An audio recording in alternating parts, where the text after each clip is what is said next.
എല്ലാവർക്കും സുഖമാണെന്ന് വിശ്വസിക്കുന്നു. ഒന്ന് ലൈക്ക് ചെയ്ത് കണ്ടോളൂ. കഥയുടെ തുടക്കത്തിൽ തന്നെ കോരിച്ചൊരിയുന്ന മഴയിൽ നനഞ്ഞുകൊണ്ടാണ് അരുൺ മയൂര ലോഡ്ജിലേക്ക് ഓടിക്കയറി വന്നത്. റിസപ്ഷനിൽ ഇരുന്ന് മനു ഞെട്ടി തലയുയർത്തി നോക്കി. പെട്ടെന്ന് അയാൾ കുനിഞ്ഞ് കബോർഡിൽ നിന്നും ഒരു തോർത്തെടുത്ത് കൊടുത്തു. എന്നാ മുടിഞ്ഞ മഴയാ? അരുൺ നന്ദിയോടെ തോർത്തു വാങ്ങി തല തുടച്ചുകൊണ്ട് പറഞ്ഞു. എവിടെന്നാ? മനു ചോദിച്ചു. കോട്ടയത്തുനിന്നാ. ജോലിയുടെ ആവശ്യത്തിന് വന്നതാ. ഈ മഴ കാരണം എല്ലായിടത്തും വൈകി. റോഡെല്ലാം വെള്ളവും ബ്ലോക്കും. സ്റ്റേഷനിലെത്തിയപ്പോഴേക്കും ട്രെയിൻ പോയിട്ട് 10 മിനിറ്റായെന്ന്. ഇനി നാളെ വെളുപ്പിന് നോക്കിയാൽ മതി പോലും. പാളത്തിൽ മണ്ണിടിഞ്ഞു വീണിട്ട് പോയ ട്രെയിനും വഴിയിലാണത്രേ. അരുൺ തോർത്തുകൊണ്ട് മുഖവും കഴുത്തും കൂടി തുടച്ചു. എനിക്കൊരു മുറി വേണം. അരുൺ തോർത്തുനിന്ന് നിവർത്തി കുടഞ്ഞിട്ട് റിസപ്ഷന്റെ മുന്നിൽ കിടന്ന സെക്യൂരിറ്റിയുടെ ഇരുമ്പ് കസാരയിലേക്ക് വിരിച്ചിട്ടു. അയ്യോ, റൂം ഒരെണ്ണം പോലും ഒഴിവില്ലല്ലോ ചേട്ടാ. അതല്ലേ ഞാൻ മിണ്ടാതെ നിന്നത്, മനു നിസ്സഹായതയോടെ പറഞ്ഞു. ഈ മഴ കാരണം ഒരുപാട് പേരുണ്ട് ഇവിടെ തങ്ങാൻ. കൂടുതലും ഫാമിലീസാണ്. പല പല ആവശ്യങ്ങൾക്കും വന്നിട്ട് മടങ്ങാൻ കഴിയാതെ പെട്ടുപോയവരധികവും, മനു പറഞ്ഞു. ഒരു രാത്രി തള്ളി നീക്കാനല്ലേ, ഞാൻ ഈ സോഫയിൽ വേണേലും കിടന്നോളാം. നിങ്ങൾ അനുവദിച്ചാൽ മതി. കാശ് തരാം സഹോ, അരുൺ പറഞ്ഞു.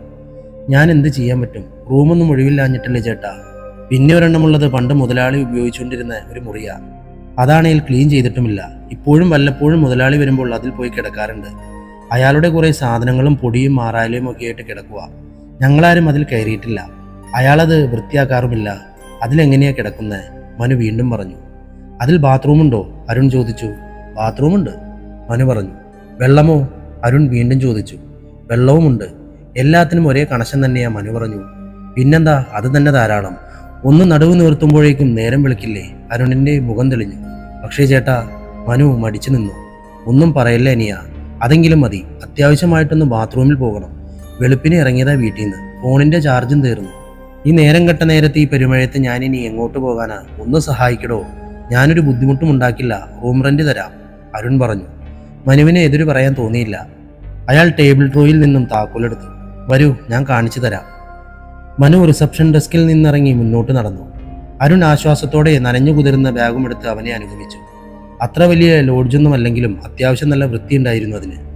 അതുകൊണ്ടാണല്ലോ ഫാമിലീസ് താമസിക്കാൻ വരുന്നതെന്ന് അവൻ ചിന്തിച്ചു. ആകെ 2 നിലകളിലായി 14ഓളം മുറികൾ. ഏതൊക്കെയോ മുറികളിൽ നിന്നും കുട്ടികളുടെ കളിച്ചിരികളും കരച്ചിലുമൊക്കെ കേൾക്കുന്നുണ്ട്. 2ാം നിലയുടെ അവസാനം അടഞ്ഞു കിടക്കുന്ന മുറിയുടെ മുന്നിൽ വന്ന് നിന്നിട്ട് മനു അരുണിനെ നോക്കി.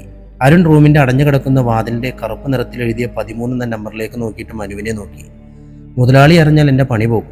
ഒരു കാരണവശാലും ഇത് തുറക്കരുതെന്നാണ് സ്റ്റാഫിനുള്ള നിർദ്ദേശം. ഓപ്പോസിറ്റ് മുറിയിൽ ഒരു പോലീസുകാരനും ഫാമിലിയുമാണ്. വെളുപ്പിനെ പോകാനിറങ്ങുമ്പോൾ അയാൾ കാണാതെ ഇറങ്ങി വരണം. റൂം പൂട്ടാൻ മറക്കരുത്. മുതലാളിയുടെ അടുത്ത സുഹൃത്താണ് അയാൾ. കണ്ടാൽ പിന്നെ അത് മതി. അതുകൊണ്ട് സൂക്ഷിച്ചു വേണം പുറത്തേക്കിറങ്ങാൻ. ശബ്ദം താഴ്ത്തി പതിയെ പറഞ്ഞുകൊണ്ട് മനു താക്കോലിട്ട് റൂം തുറന്നു. റൂം തുറന്നപ്പോൾ തന്നെ വല്ലാത്തൊരു ജീർണിച്ച ദുർഗന്ധം പുറത്തേക്ക് വന്നു. അരുണും മനുവും ഒരുപോലെ മുഖം ചുളിച്ചു. ഞാൻ പറഞ്ഞില്ലേ, ഈ റൂം വേണമെന്നുണ്ടോ ചേട്ടന്? താഴെ സോഫയിൽ ഞാനൊരു ബെഡ്ഷീറ്റ് വിരിച്ചു തരാം, മനു പറഞ്ഞു. സാരമില്ലടോ, ഒന്ന് ഫ്രഷായി ഫോണും ചാർജ് ചെയ്തിട്ട് ഞാനങ്ങ് വരാം. കിടക്കുന്നില്ല പോരെ, അരുൺ പറഞ്ഞു. എന്നാൽ അങ്ങനെ മതി. ഇങ്ങനൊരു മുറിയിൽ ചേട്ടനെ കിടത്താൻ എനിക്ക് മനസ്സ് വരുന്നില്ല. അപ്പോൾ കിടക്കുന്ന ചേട്ടന്റെ അവസ്ഥയോ? മനു ചിരിയോടെ നടന്നുപോയി. അരുൺ റൂമിലേക്ക് കയറി ലൈറ്റ് ഓൺ ആക്കി. കട്ടിലും മേശയും ഒരു ഭിത്തിയും അലമാരയും എല്ലാം പൊടി പിടിച്ചു കിടക്കുന്നു. വൃത്തിയില്ലാത്ത തറയും ഭിത്തികളും, കട്ടിയുള്ള കാപ്പിപ്പൊടി തുണിയുള്ള കർട്ടൻ, ചിലന്തി വലകൾ കൊണ്ട് നിറഞ്ഞ ഫാനും സീലിങ്ങും. അരുൺ ബാഗ് എവിടെ വെക്കണമെന്നറിയാതെ ചുറ്റും കണ്ണോടിച്ചു. ഈ റൂം വേണ്ടിയിരുന്നില്ല എന്ന് തോന്നാതിരുന്നില്ല. അവൻ ഭിത്തി അലമാര തുറന്നു നോക്കി. അതിൽ 2 പഴയ ന്യൂസ് പേപ്പർ കിടന്നിരുന്നു. അതിലൊന്നെടുത്ത് കീറി ടേബിളിന്റെ പുറത്ത് പൊടി തുടച്ച് ബാഗ് അവിടെ വെച്ചു.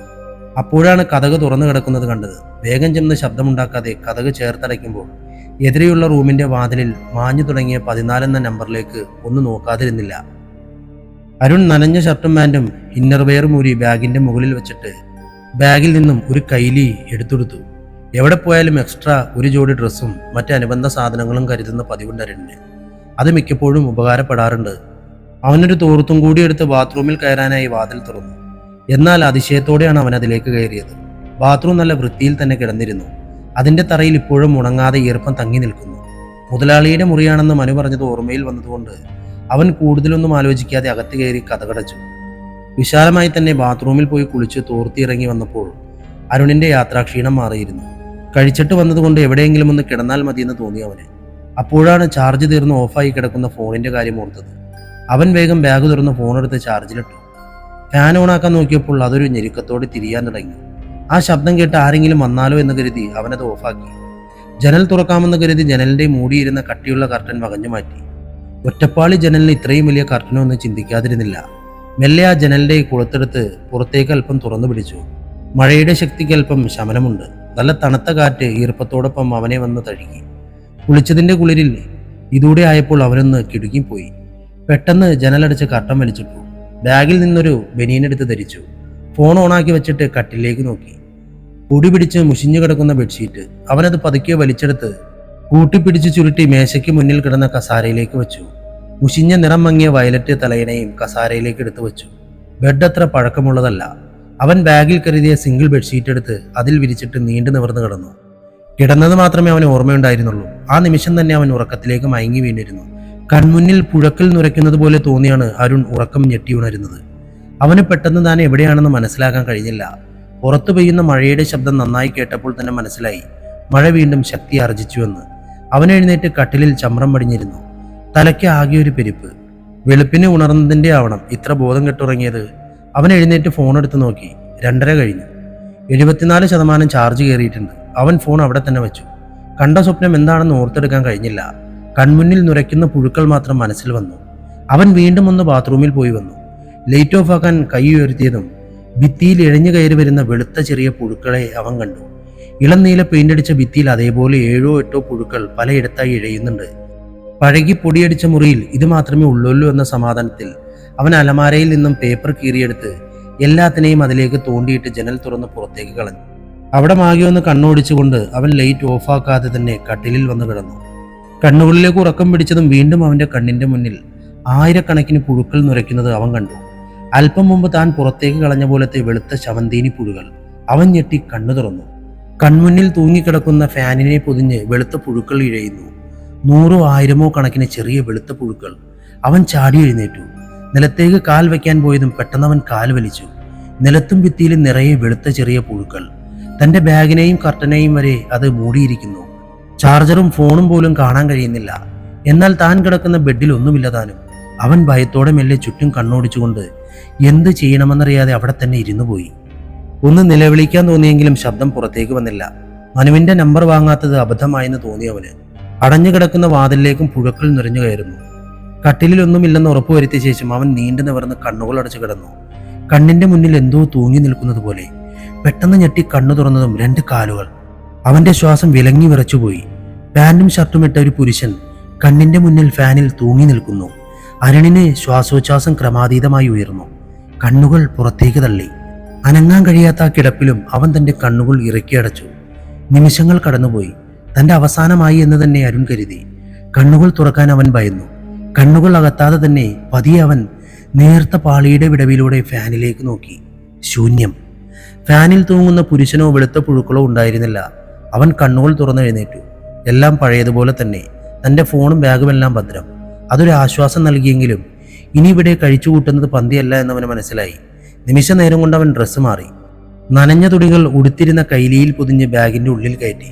ഫോണും ചാർജറും പേഴ്സും എല്ലാം എടുത്ത് പോകാൻ തയ്യാറായി. മുറി തുറക്കാൻ തുടങ്ങുമ്പോഴാണ് കട്ടിലിൽ കിടക്കുന്ന ബെഡ്ഷീറ്റ് കണ്ടത്. അവൻ സ്വയം പിഴച്ചുകൊണ്ട് ബെഡ്ഷീറ്റ് വലിച്ചെടുത്തതും ആ ബെഡിൽ നിറയെ വെളുത്ത ചെറിയ പുഴുക്കൾ നുരയ്ക്കുന്നു. അവൻ ബെഡ്ഷീറ്റ് ബെഡിലേക്ക് തന്നെ ഇട്ട് വേഗം കതവ് തുറന്നിറങ്ങി. പുറത്തുനിന്നും പൂട്ടാൻ പലതവണ നോക്കിയെങ്കിലും കൈ വിറച്ചിട്ട് അവന് കഴിയുന്നുണ്ടായിരുന്നില്ല. എങ്ങനെയൊക്കെയോ മുറി പൂട്ടി അവൻ താഴേക്ക് ഇറങ്ങി. മനു റിസപ്ഷൻ ഡെസ്കിൽ തലവെച്ച് കിടന്നിറങ്ങുന്നുണ്ട്. അരുൺ അല്പനേരം റിസപ്ഷൻ ഡെസ്കിന്റെ മുന്നിൽ നിന്നു. അവന്റെ കിതപ്പും വെപ്രാളവും അടങ്ങിയതിന് ശേഷമാണ് അവൻ മനുവിന്റെ അടുത്തേക്ക് ചെന്നത്. അരുൺ താക്കോൽ അവന്റെ മുന്നിലേക്ക് ഇട്ടുകൊണ്ട് ഡെസ്കിൽ തട്ടി വിളിച്ചു. മനു ഉറക്കം ഞെട്ടി തല ഉയർത്തി നോക്കി. ഞാൻ ഇറങ്ങുവാ, അരുൺ പറഞ്ഞുകൊണ്ട് പാൻസിന്റെ പോക്കറ്റിൽ നിന്നും പേഴ്സെടുത്തു. എന്തു പറ്റി? വെളുപ്പിനെ പോകുന്നല്ലേ പറഞ്ഞേ? മനു ചോദിച്ചു. വെളുപ്പിനെ വീട്ടിൽ ചെന്നിട്ട് കാര്യമുണ്ട്. രാത്രി വണ്ടിക്ക് തന്നെ പോകാൻ നോക്കണം, അല്ലെങ്കിൽ ടാക്സി വിളിക്കാമെന്ന് കരുതി. എന്തായാലും മഴ തുറന്നല്ലോ. അരുൺ മനുവിന് മുഖം കൊടുക്കാതെ പറഞ്ഞു. കാശൊന്നും വേണ്ട ചേട്ടാ, മുറി ഉപയോഗിച്ചില്ലല്ലോ, ഒന്ന് ഫ്രഷായ സമയമല്ലേ ആയുള്ളൂ. അരുൺ പേഴ്സിൽ നിന്നും കാശെടുക്കുന്നത് കണ്ട് മനു പറഞ്ഞു. റൂമിന്റെ കാശല്ലടോ, താൻ എനിക്ക് ചെയ്ത ഉപകാരത്തിന് എൻ്റെ ചെറിയൊരു സന്തോഷം. അവൻ കാശ് മടക്കി മനുവിന്റെ പോക്കറ്റിൽ വെച്ച് കൊടുത്തു. പോട്ടെ. അരുൺ പുഞ്ചിരിയോടെ ബാഗുമെടുത്ത് യാത്ര പറഞ്ഞു. മുറിയിൽ കണ്ടതൊന്നും മനുവിനോട് പറയാൻ അരുണിന് തോന്നിയില്ല. മനസ്സിൽ ഭയം നിറച്ച അവൻ്റെ ഉള്ള വരുമാനം കളയാൻ മനസ്സ് വന്നില്ല എന്നതാണ് കാരണം. തൻ്റെ നമ്പറെ ഒന്ന് തന്നേക്ക്. ഇവിടെ തന്നെ നിൽക്കാതെ വേറെ നല്ല ജോലിക്ക് വല്ലതും ശ്രമിക്കണം. ഏതെങ്കിലും വേക്കൻസി വന്നാ ഞാൻ വിളിക്കാം. മനുവിന്റെ ഫോണിൽ തന്റെ നമ്പർ ഡയൽ ചെയ്ത് റിങ് ചെയ്യിപ്പിച്ചിട്ട് അരുൺ അവന്റെ ചുമലിൽ തട്ടിക്കൊണ്ട് പുറത്തെ ഇരുട്ടിലേക്ക് ഇറങ്ങി നടന്നു. മറുപടി ഒന്നും പറയാതെ മനു അവൻ പോകുന്നതും നോക്കി ലോഡ്ജിന്റെ മുന്നിലെ ഗ്രില്ലിൽ ചാരി നിന്നു. ട്രെയിൻ കിട്ടില്ലെന്ന് ഉറപ്പായിരുന്നു അരുണ്. അതുകൊണ്ട് തന്നെ നേരെ ബസ് സ്റ്റാൻഡിലേക്കായിരുന്നു പോയത്. അവിടെ 5-6 ആളുകൾ നിൽക്കുന്നതൊഴിച്ചാൽ സ്റ്റാൻഡിൽ വലിയ തിരക്കില്ലായിരുന്നു. ഒരു ചായക്കട മാത്രം തുറന്നിരിക്കുന്നു. അരുൺ അവിടേക്ക് ചെന്നൊരു ചായക്ക് പറഞ്ഞു. തനിക്കുണ്ടായ അനുഭവം ആരോടെങ്കിലും പറഞ്ഞാൽ പോലും വിശ്വസിക്കില്ല എന്നറിയാവുന്നത് കൊണ്ട് അതൊരു സ്വപ്നമായി കണ്ട് മറക്കാൻ ശ്രമിച്ചു അവൻ. തൻ്റെ നാട്ടിലേക്ക് പോകുന്നൊരു ബസ് വരാൻ 1.5 മണിക്കൂർ കാത്തിരിക്കേണ്ടി വന്നു അവന്. ബസ്സിൽ കയറിയതും അവൻ സീറ്റിലേക്ക് ചാരി കണ്ണുകളടച്ചു. കൺമുന്നിൽ തെളിഞ്ഞ കാലുകളും വെളുത്ത പുഴുക്കളും അവൻ്റെ ഉറക്കം കെടുത്തി. ആ ലോഡ്ജിലേക്ക് ഓടിക്കേറിയ നിമിഷത്തെ ശപിച്ചുകൊണ്ട് അവൻ സൈഡ് ഷട്ടർ മുകളിലേക്ക് ഉയർത്തി പുറത്തെ ഇരുട്ട് മൂടിയ കാഴ്ചയിലേക്ക് കണ്ണു നട്ടിരുന്നു.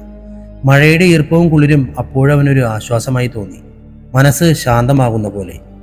ആരോ തട്ടി വിളിക്കുന്നതറിഞ്ഞ് അരുൺ കണ്ണുകൾ വലിച്ചു തുറന്നു. പെട്ടെന്ന് എവിടെയാണെന്ന് മനസ്സിലായില്ലെങ്കിലും ബസ്സിലാണെന്ന് ഓർമ്മ വന്നു.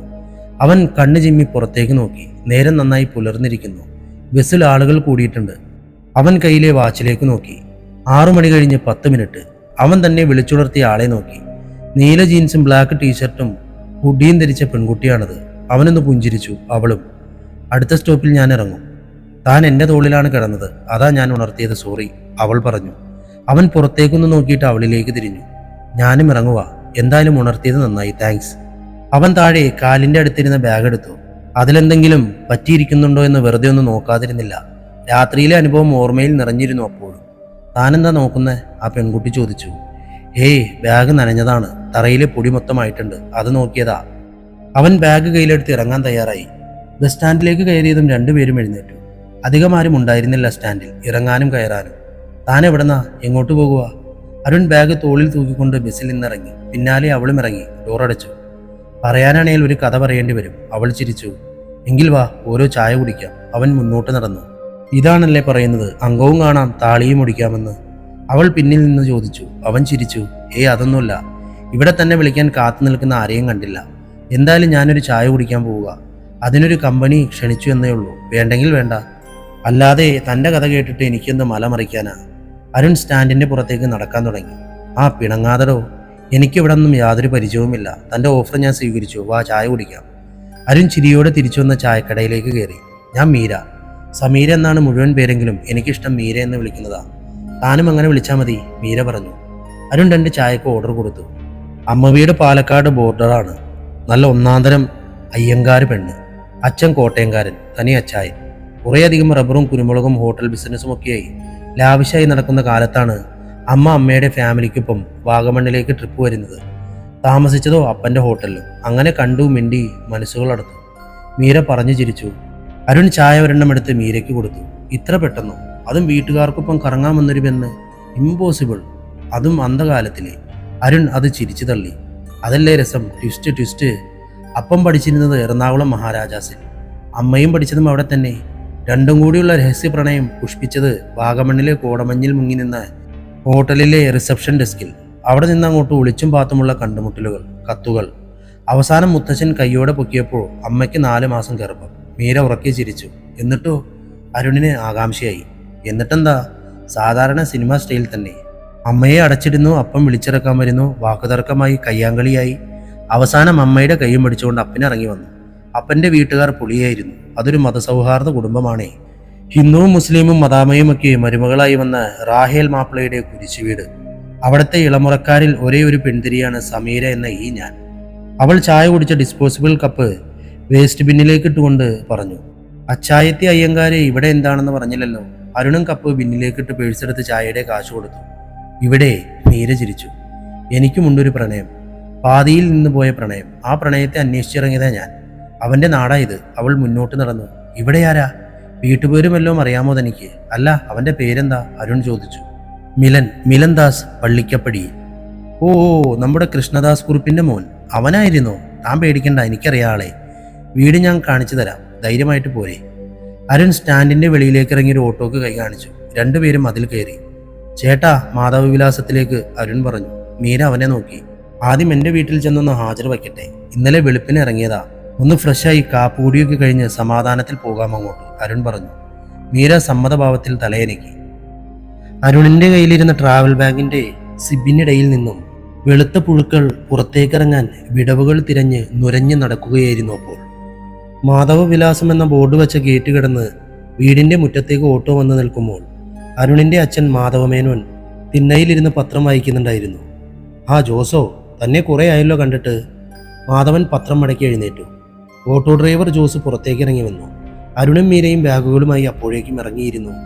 അമ്മയ്ക്ക് സുഖമില്ലാതെ, സാർ അറിഞ്ഞു കാണുമല്ലോ അമ്മ പോയത്. തിരുവനന്തപുരത്തായിരുന്നു ഞങ്ങളൊക്കെ, എന്നിട്ടും രക്ഷിക്കാൻ പറ്റിയില്ല, ഡ്രൈവർ പറഞ്ഞു. മാധവൻ അയാളുടെ ചുമലിൽ കൈവച്ചു. കിടന്ന് കഷ്ടപ്പെടാതെ പോയതിന് ദൈവത്തിനോട് നന്ദി പറ ജോസേ. ഇവനെവിടുന്ന് കിട്ടി? മാധവൻ വേഗം വിഷയം മാറ്റി. ഞാൻ സ്റ്റാൻഡിൽ നിന്ന് കയറിയച്ചാ. അവൻ ഡ്രൈവറിന് കാശ് കൊടുത്തു. അയാളത് വാങ്ങി കണ്ണിൽ വെച്ച് തൊഴുതു. കൈനീട്ടമാ, സാറിന്റെ മോനാണെന്ന് അറിയില്ലായിരുന്നു എനിക്ക്. ഇളയവനെ കണ്ടിട്ടുണ്ട്. മോന്റെ കല്യാണം കഴിഞ്ഞല്ലേ, കുറെ കാലം ആശുപത്രിവാസമായതുകൊണ്ട് നാട്ടിൽ നടന്ന കാര്യങ്ങളൊന്നും അറിയാൻ ഒരുപാട് വൈകി. ഓട്ടെ സാർ, സ്കൂൾ ഓട്ടമുണ്ട്. ഡ്രൈവർ യാത്ര പറഞ്ഞു പോയി. അച്ഛൻ ഇടുപ്പിൽ കൈകുത്തി നിന്ന് മോനെ നോക്കി. വസു, ദേ ജോലിക്ക് പോയ മോൻ ഒരു പെണ്ണിനെയും കൊണ്ട് വന്നിട്ടുണ്ട്. ആരതി എടുത്തോ? ഒന്നും മിണ്ടാതെ അച്ഛൻ വിളിച്ചു പറയുന്നത് കേട്ട് അരുൺ ചിരിച്ചു. മീര ഞെട്ടി അവനെ നോക്കി. അയ്യോ എൻ്റെ ദൈവങ്ങളെ, ഞാൻ എന്താ ഈ കാണുന്നേ? ഒരു നിലവിളി ശബ്ദം കേട്ട പോലെ തോന്നി മീരയ്ക്ക്. അരുണിന് അപ്പോഴും ചിരിയാണ്. പെട്ടെന്നെന്തോ വാതിലിൽ വന്നിടിച്ചു നിന്ന സൗണ്ട് കേട്ട് മീര വീണ്ടും ഞെട്ടി. അനിയന, ചേട്ടന്റെ പെണ്ണിനെ കാണാൻ ഉറക്കത്തീന്ന് എണീച്ചു വരുന്നതാവും. അരുൺ പറഞ്ഞതുപോലെ മറ്റൊരു ചെറുപ്പക്കാരൻ കണ്ണു തള്ളി പുറത്തേക്ക് ഇറങ്ങി വന്നു. ഏതാടാ ഈ കൊച്ച്? ഇതിനാണോ നീ ജോലിക്കെന്നും പറഞ്ഞ് നാട് നിരങ്ങാൻ പോകുന്നത്? അമ്മ അവനോട് ചൂടായി. നിങ്ങളിങ്ങനെ നോക്കി നിന്നോ? മുട്ടേന്ന് വിരിയുന്നതിന് മുന്നേ ചെറുക്കൻ പെണ്ണിനെയും വിളിച്ചുകൊണ്ട് വന്നതും നോക്ക്. ആരെ എന്താന്നൊക്കെ ചോദിക്കും മരിച്ച. അമ്മ അച്ഛന് നേരെ തിരിഞ്ഞു. ഇടി പെണ്ണുമ്പിള്ളേ, ഇത് മീരമോള്. അവൾ അവളുടെ സുഹൃത്തിനെ അന്വേഷിച്ചു വന്നതാ. ഈ കുട്ടി നമ്മുടെ സഹായമനസ്കനായ മോനോട് സഹായം ചോദിച്ചു. അവനത് വാഗ്ദാനം ചെയ്തതനുസരിച്ച് അവന്റെ കൂടെ വന്നതാ. അല്ലാതെ അവൻ കെട്ടിയതോ വിളിച്ചുകൊണ്ട് വന്നതോ അല്ല. നീ കിടന്ന് വെറുതെ ബഹളം വെച്ച് നാട്ടുകാർക്ക് രാവിലെ ന്യൂസ് കൊടുക്കാതെ, മാധവൻ ഭാര്യയോട് പറഞ്ഞു. മീര അരുണിനെ നോക്കിയതും അവൻ കയ്യിലിരുന്ന ഫോൺ ഉയർത്തി കാണിച്ചു. മീര ചിരിച്ചു. അപ്പോൾ ഒരു ചാൻസ് ഇല്ലാതില്ല. അനിയൻ കിരൺ മുടിയൊക്കെ ഒതുക്കി ആത്മകഥം പറഞ്ഞുകൊണ്ട് ഇറങ്ങി വന്നു. ആ അമ്മ ഇങ്ങനെ വഴി തടഞ്ഞു നിൽക്കാതെ അവരെ അകത്തേക്ക് കയറ്റി വിട്. കയറി വാ മീര, സ്വന്തം വീട് പോലെ കണ്ടാൽ മതി. കിരൺ വന്ന് അമ്മയെ ഒതുക്കി നിർത്തി. ഓ, എൻ്റെ നല്ല ജീവനങ്ങ് പോയി. വാ മോളെ, മോൾക്കൊന്നും തോന്നരുത് കേട്ടോ. ഇവന്റെ ജാതകത്തിലുണ്ട് പ്രേമവും ഒളിച്ചോട്ടവും ഒക്കെ. ഓരോ ദിവസവും ഞാൻ എഴുന്നേൽക്കുന്നതേ ഇവൻ ആരെ കൊണ്ടാണ് വരുന്നതെന്ന് ചിന്തിച്ചോണ്ടാ. മീര ചിരിയോടെ അമ്മയ്ക്കൊപ്പം അകത്തേക്ക് കയറി ചെന്നു. പിന്നാലെ പോകാൻ തുനിഞ്ഞ കിരണിനെ മാധവനും അരുണും ഒരുപോലെ പിന്നിൽ നിന്നും പിടിച്ചു നിർത്തി.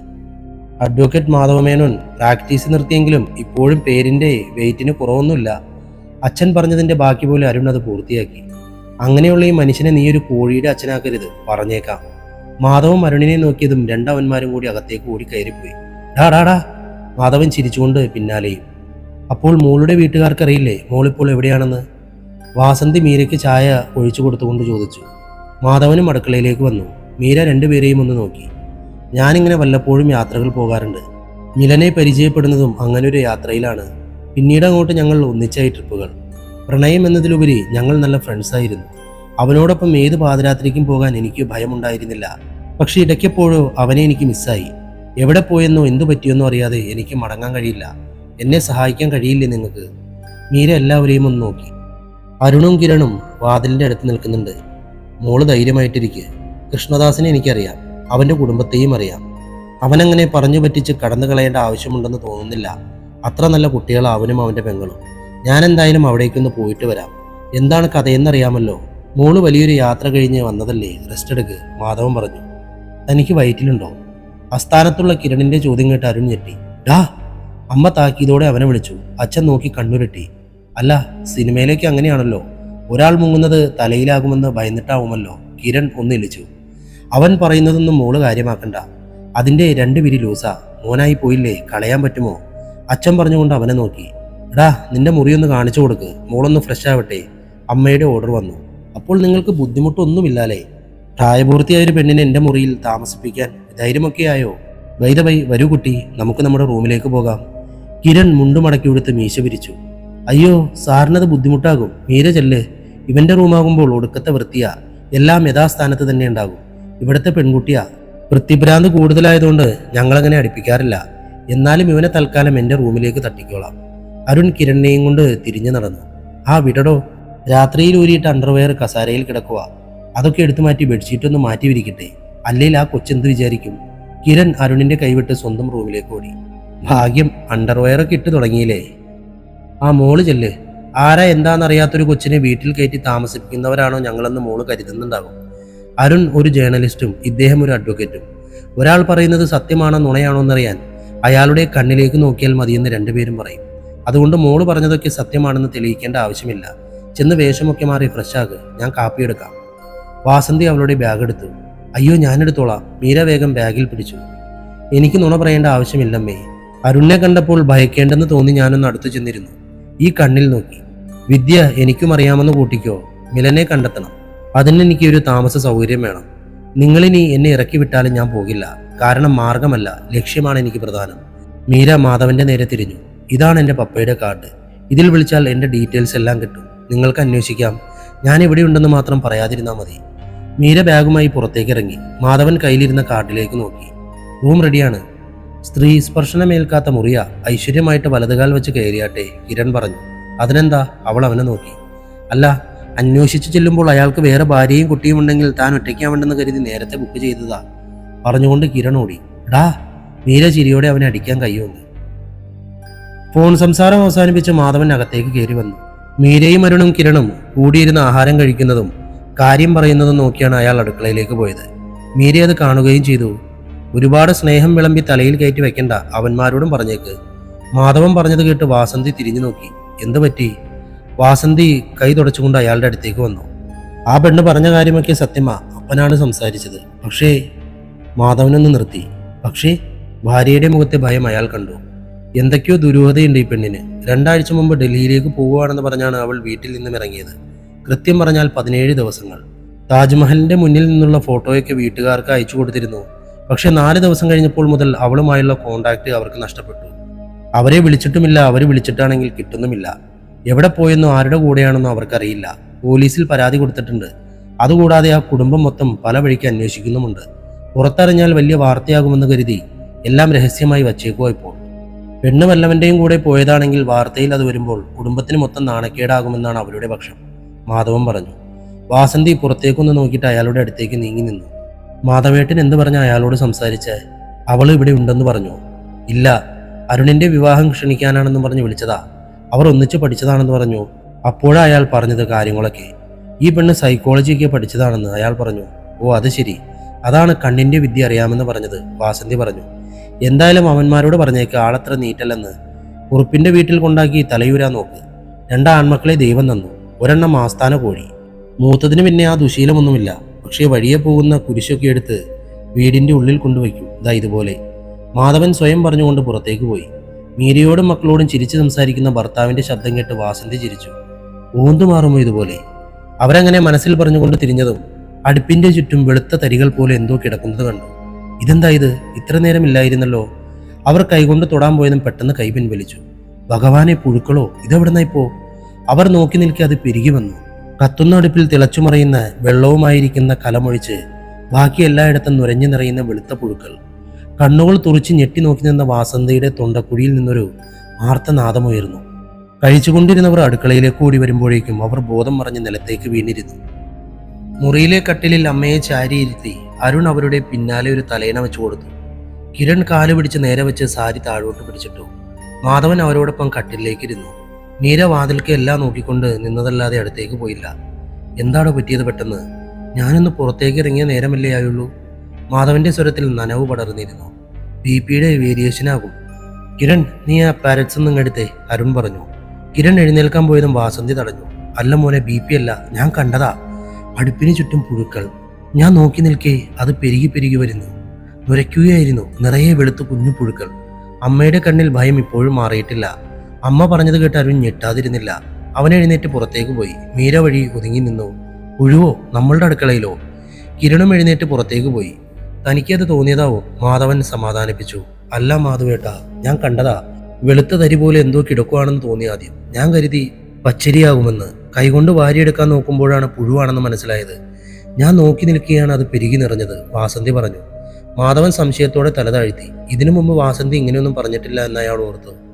ഇവിടെ ഒന്നും കാണുന്നില്ലല്ലോ, അമ്മയ്ക്ക് തോന്നിയതാവാനേ വഴിയുള്ളൂ. അടുക്കളയിൽ ആകെ ഒന്ന് കണ്ണോടിച്ചുകൊണ്ട് കിരൺ പറഞ്ഞു. അരുൺ ഇടുപ്പിന് കൈ കൊടുത്ത് കത്തുന്ന അടുപ്പിലേക്ക് നോക്കി. തോന്നലല്ലടാ. അടുക്കളയിൽ നിന്ന് പോകാൻ തിരിഞ്ഞ കിരൺ അരുൺ പറഞ്ഞത് കേട്ട് തിരിഞ്ഞു നോക്കി. പിന്നെ അമ്മയ്ക്കെന്തോ കുഴപ്പമുണ്ടെന്നാണോ നീ പറഞ്ഞു വരുന്നത്? കിരണിന് ദേഷ്യം വന്നു. ഓടാ, അതൊന്നുമല്ല. അമ്മ പറഞ്ഞത് സത്യമാ, അരുൺ പറഞ്ഞു. കിരൺ സംശയത്തോടെ അവനെ നോക്കി. അരുൺ തലേന്ന് ഹോട്ടലിൽ വെച്ചുണ്ടായ അനുഭവം വിശദമായി തന്നെ അനിയനോട് പറഞ്ഞു. അത് ശരി. അപ്പോൾ പൊന്നുമോൻ വണ്ടി പിടിച്ചു കൊണ്ടുവന്ന പണിയാണ്. നീ വല്ല കട്ടയോ കല്ലോ കമ്പോ തോന്നി എന്തെങ്കിലും ബാഗിലിട്ട് ഇന്നലെ വന്നിരുന്നോ? കിരൺ ചോദിച്ചു. അരുൺ അവനെ നോക്കി കണ്ണു തുറപ്പിച്ചു. നോക്കി പേടിപ്പിക്കണ്ട. പോസിറ്റീവ് എനർജി ഉണ്ടെന്ന് സത്യമാണെങ്കിൽ നെഗറ്റീവ് എനർജിയും ഉണ്ട്. അത് വിശ്വസിച്ചേ പറ്റൂ. നീയും അമ്മയും ഒരുപോലെ അനുഭവിച്ച കാര്യം അത് മിഥ്യയാകുമോ? തോന്നലെന്ന് പറഞ്ഞ് തള്ളിക്കളയാൻ വേണമെങ്കിൽ. പക്ഷെ രണ്ടുപേർക്കും ഒരേപോലെ തോന്നുമോ? അപ്പോൾ ഇതിന്റെ പിന്നിൽ എന്തോ ഇല്ലേ? കിരൺ ചോദിച്ചു. അരുൺ തലയനക്കി. SI ടെസ്റ്റ് ചെയ്ത് റിസൾട്ട് കാത്തിരിക്കുന്ന ഒരു ചെറുപ്പക്കാരന്റെ തലയിൽ പുതിയൊരു അന്വേഷണത്തിന്റെ സാധ്യത തെളിഞ്ഞു വന്നു. നീ നിന്റെ ബാഗ് എവിടെ വെച്ചു? കിരൺ ചോദിച്ചു. മുറിയിലുണ്ട്. എനിക്കത് തൊടാൻ തന്നെ പേടിയാ. കൊണ്ടുവന്ന പോലെ അവിടെ കിടപ്പുണ്ട്, അരുൺ പറഞ്ഞു. നീ വാ. കിരൺ മുന്നിലും അരുൺ പിന്നിലുമായി അവരുടെ മുറിയിലേക്ക് പോയി. ബാഗ് ടേബിളിന്റെ മുകളിൽ തന്നെയുണ്ട്. അരുൺ അകത്ത് കയറിയതും കിരൺ വേഗം വാതിലടച്ചു. ആ പെണ്ണ് കാണണ്ട, നമുക്ക് കുടുംബത്തോടെ വട്ടാണെന്ന് കരുതും. അത് പറഞ്ഞുകൊണ്ട് കിരൺ ടേബിളിലിരുന്ന ബാഗ് കയ്യിലെടുത്ത് കട്ടിലിൽ വന്നിരുന്നു. അരുൺ ജനൽ കർട്ടൻ നീക്കിയിട്ടു. ലൈറ്റിനൊപ്പം അല്പം കൂടി പ്രകാശം നിറഞ്ഞു മുറിയിൽ. കിരൺ ബാഗിന്റെ സിബ് തുറക്കാൻ പോയതും അരുൺ തടഞ്ഞു. നീ അല്പം അകത്തി പിടിച്ചു തുറക്ക്.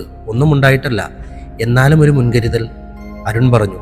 കിരൺ കട്ടലിലേക്ക് ഇരുന്ന ബാഗ് നിലത്തേക്ക് വെച്ചിട്ട് പതിയെ സിബ് തുറന്നതും പെട്ടെന്ന് പിന്നോട്ട് വലിഞ്ഞ് കാലുകൾ രണ്ടും കട്ടിലേക്ക് ഉയർത്തി വെച്ചു.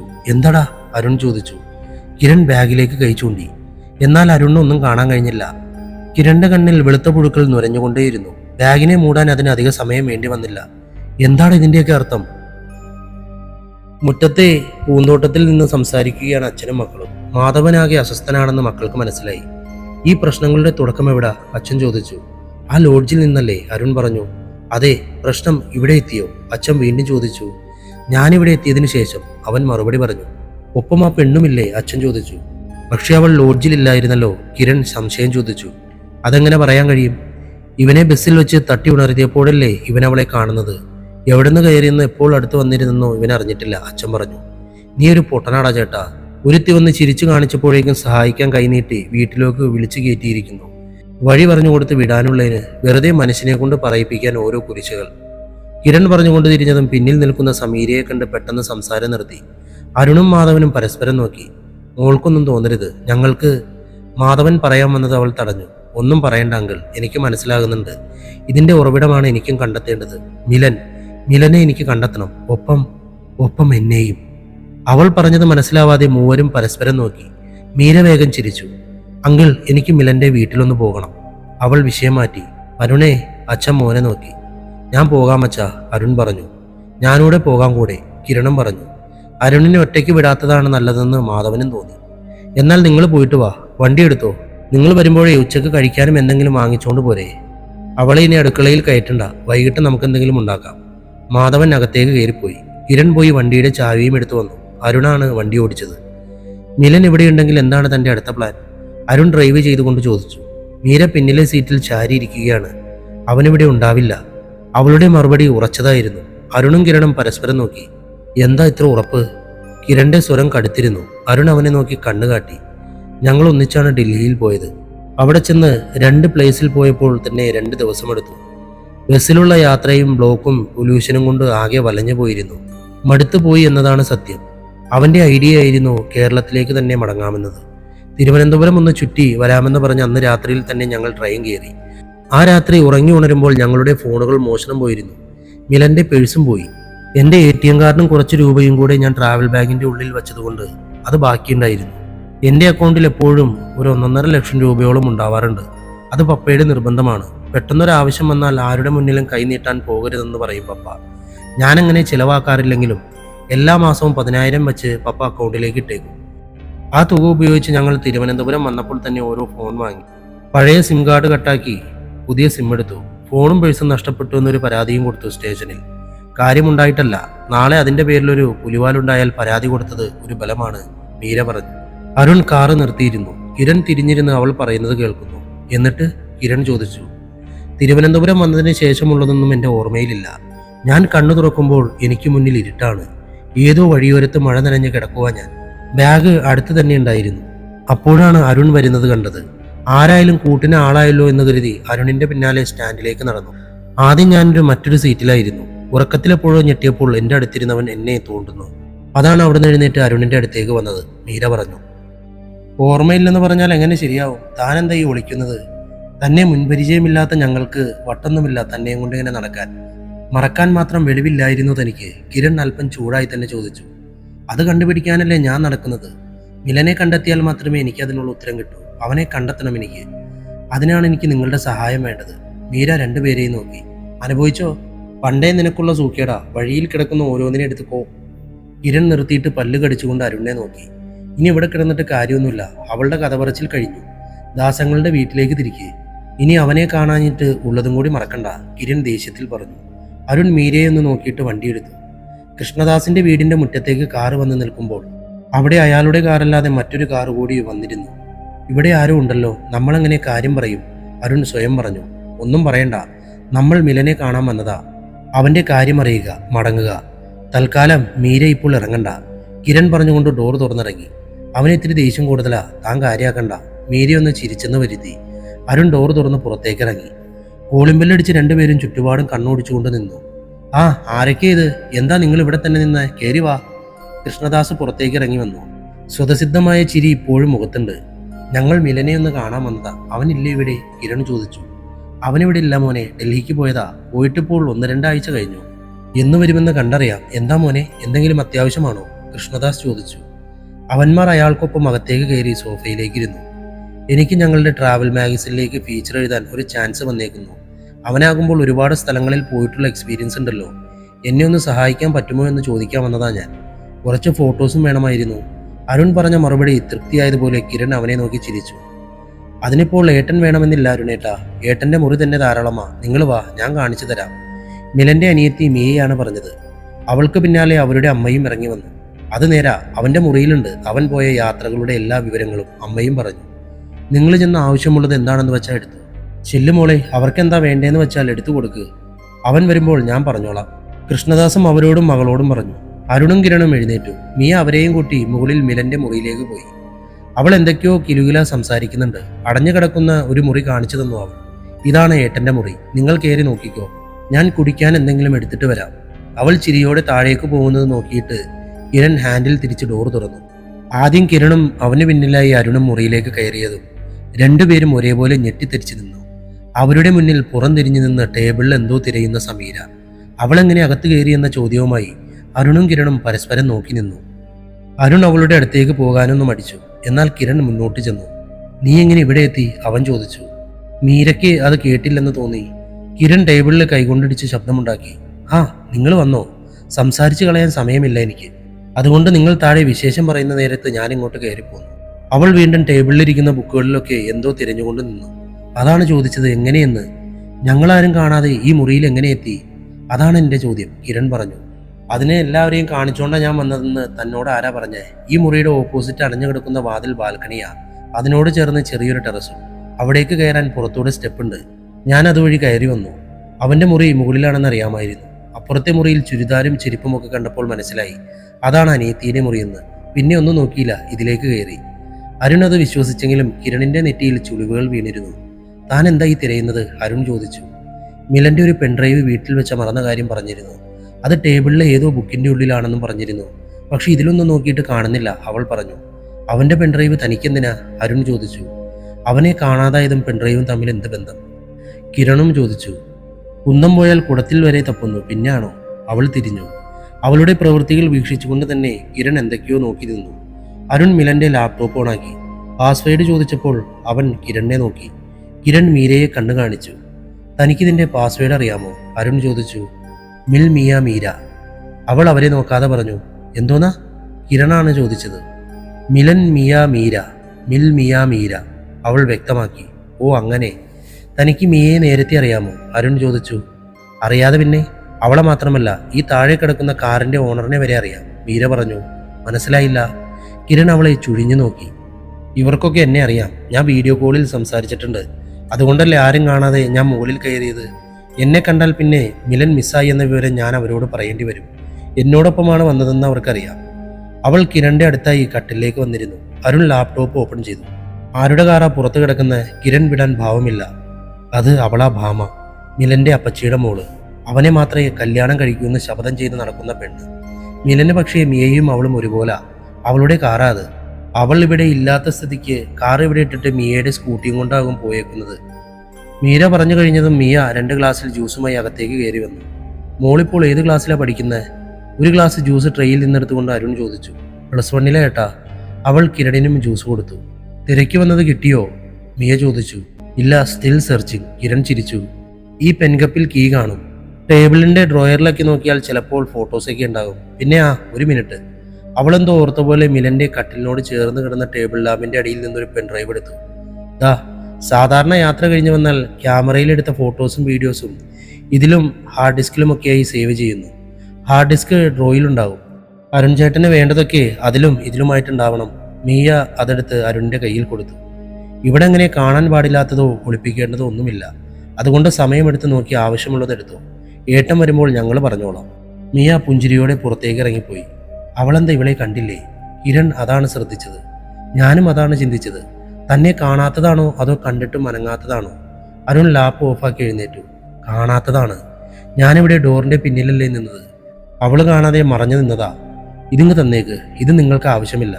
അവൾ പറഞ്ഞുകൊണ്ട് അരുണിന്റെ കയ്യിൽ നിന്നും പെൻഡ്രൈവ് തട്ടിയെടുത്തു. പെൻഡ്രൈവ് അല്ലല്ലോ കാര്യം. അവളെങ്ങനെ നിന്നെ കാണാതെ പോയി? കിരണിന് സംശയം മാറിയില്ല. ആ കൊച്ചു ശ്രദ്ധിച്ചു കാണില്ലടോ. ഹാർഡ് ഡിസ്കും കൂടി എടുത്ത് നമുക്ക് വേഗം പോകാം. പ്രത്യേകിച്ച് ഉപകാരമൊന്നുമില്ലെങ്കിലും അവരെ ബോധിപ്പിക്കണമല്ലോ. ദാ 2 ഫയൽ കൂടി എടുത്തു. കഴിഞ്ഞ ട്രിപ്പിന്റെ ഫോട്ടോസും ഡീറ്റെയിൽസും അതിലുണ്ട്. അരുൺ വേഗം ഡ്രോയർ തുറന്ന് ഹാർഡ് ഡിസ്ക് എടുത്തു. ഡ്രോയർ തിരിച്ചടിക്കാൻ പോയതും അവനൊന്ന് നിന്നു. പതിയെ ഡ്രോയർ വലിച്ചു നോക്കി. അതിന്റെ ഉള്ളിൽ നോക്കി നിൽക്കെ നിറഞ്ഞു വരുന്ന കുഞ്ഞു വെളുത്ത പുഴുക്കൾ. അരുൺ ഞെട്ടി കൈ പിൻവലിച്ചു. അനിയ, പ്രശ്നമാടാ, നമുക്ക് വേഗം പോകാം. അരുൺ ഡ്രോയർ വലിച്ചടച്ചുകൊണ്ട് വേഗം പൂട്ടി താക്കോലെടുത്ത് മാറ്റി ഇരുന്നിടത്ത് തന്നെ വെച്ചു. പുഴുവാണോ? കിരൺ ചോദിച്ചു. അരുൺ മൂളി. തോന്നി. കിരൺ ഫയലും എടുത്തിറങ്ങി. വന്ന വഴിയെ ഇറങ്ങിപ്പോര്, ഞങ്ങൾ പോവാ. കിരൺ പറഞ്ഞുകൊണ്ട് പുറത്തേക്ക് പോയി. അവരുടെ കണ്ണിൽ പെടാതെ ചെന്ന് വണ്ടിയിൽ കയറ്, അരുണും പറഞ്ഞിട്ട് പുറത്തേക്ക് പോയി. ഒരു പുച്ഛത്തോടെ ചിരിച്ചുകൊണ്ട് മീര കയ്യിലിരുന്ന പെൻഡ്രൈവിലേക്ക് നോക്കി. കൃഷ്ണദാസിനോടും കുടുംബത്തോടും യാത്ര പറഞ്ഞവർ അവിടെ നിന്നിറങ്ങി. കാറിന്റെ പിൻസീറ്റിൽ മീര ഉണ്ടായിരുന്നു. കാർ എടുക്കുമ്പോൾ അരുൺ സൈഡ് നോക്കി വണ്ടി വളച്ചെടുക്കുമ്പോൾ കിരണിന്റെ നോട്ടം ടെറസിലേക്കായിരുന്നു. അവിടെ മീര പറഞ്ഞ പോലെ ഒരു സ്റ്റെയറോ ടെറസോ ബാൽക്കണിയോ ഉണ്ടായിരുന്നില്ല. കിരണിന്റെ നെഞ്ചിന്റെ ഉള്ളിൽ ഒരു വെള്ളിടി വെട്ടി. അവൻ കൂടുതൽ ജാഗ്രത പാലിക്കാൻ മനസ്സുകൊണ്ട് തയ്യാറെടുത്തു. എന്തായി മക്കളെ?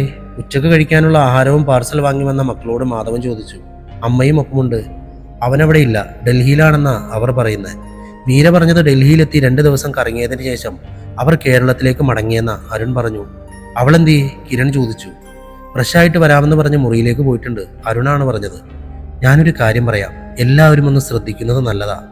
എന്തൊക്കെയോ ദുരൂഹതയുണ്ട് ഇവൾക്ക് പിന്നിൽ. നമ്മളോട് പറഞ്ഞതൊന്നും കണ്ണടച്ച് വിശ്വസിക്കാൻ നിൽക്കണ്ട, കിരൺ പറഞ്ഞു.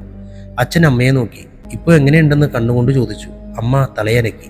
ഇതിന്റെ ചുരുൾ അഴിക്കണമെങ്കിൽ നമ്മൾ ഇവിടെ കിടന്ന് കറങ്ങിയിട്ട് കാര്യമില്ല, തലസ്ഥാനത്തേക്ക് തന്നെ പോകണം, കിരൺ പറഞ്ഞു. അതിൻ്റെയൊക്കെ ആവശ്യമുണ്ടോ? നമ്മളിതിന്റെ പിന്നാലെ കൂടി വല്ല വള്ളിക്കെട്ടുമായാൽ പിന്നെ ഊരിപ്പോരാൻ പാടാ.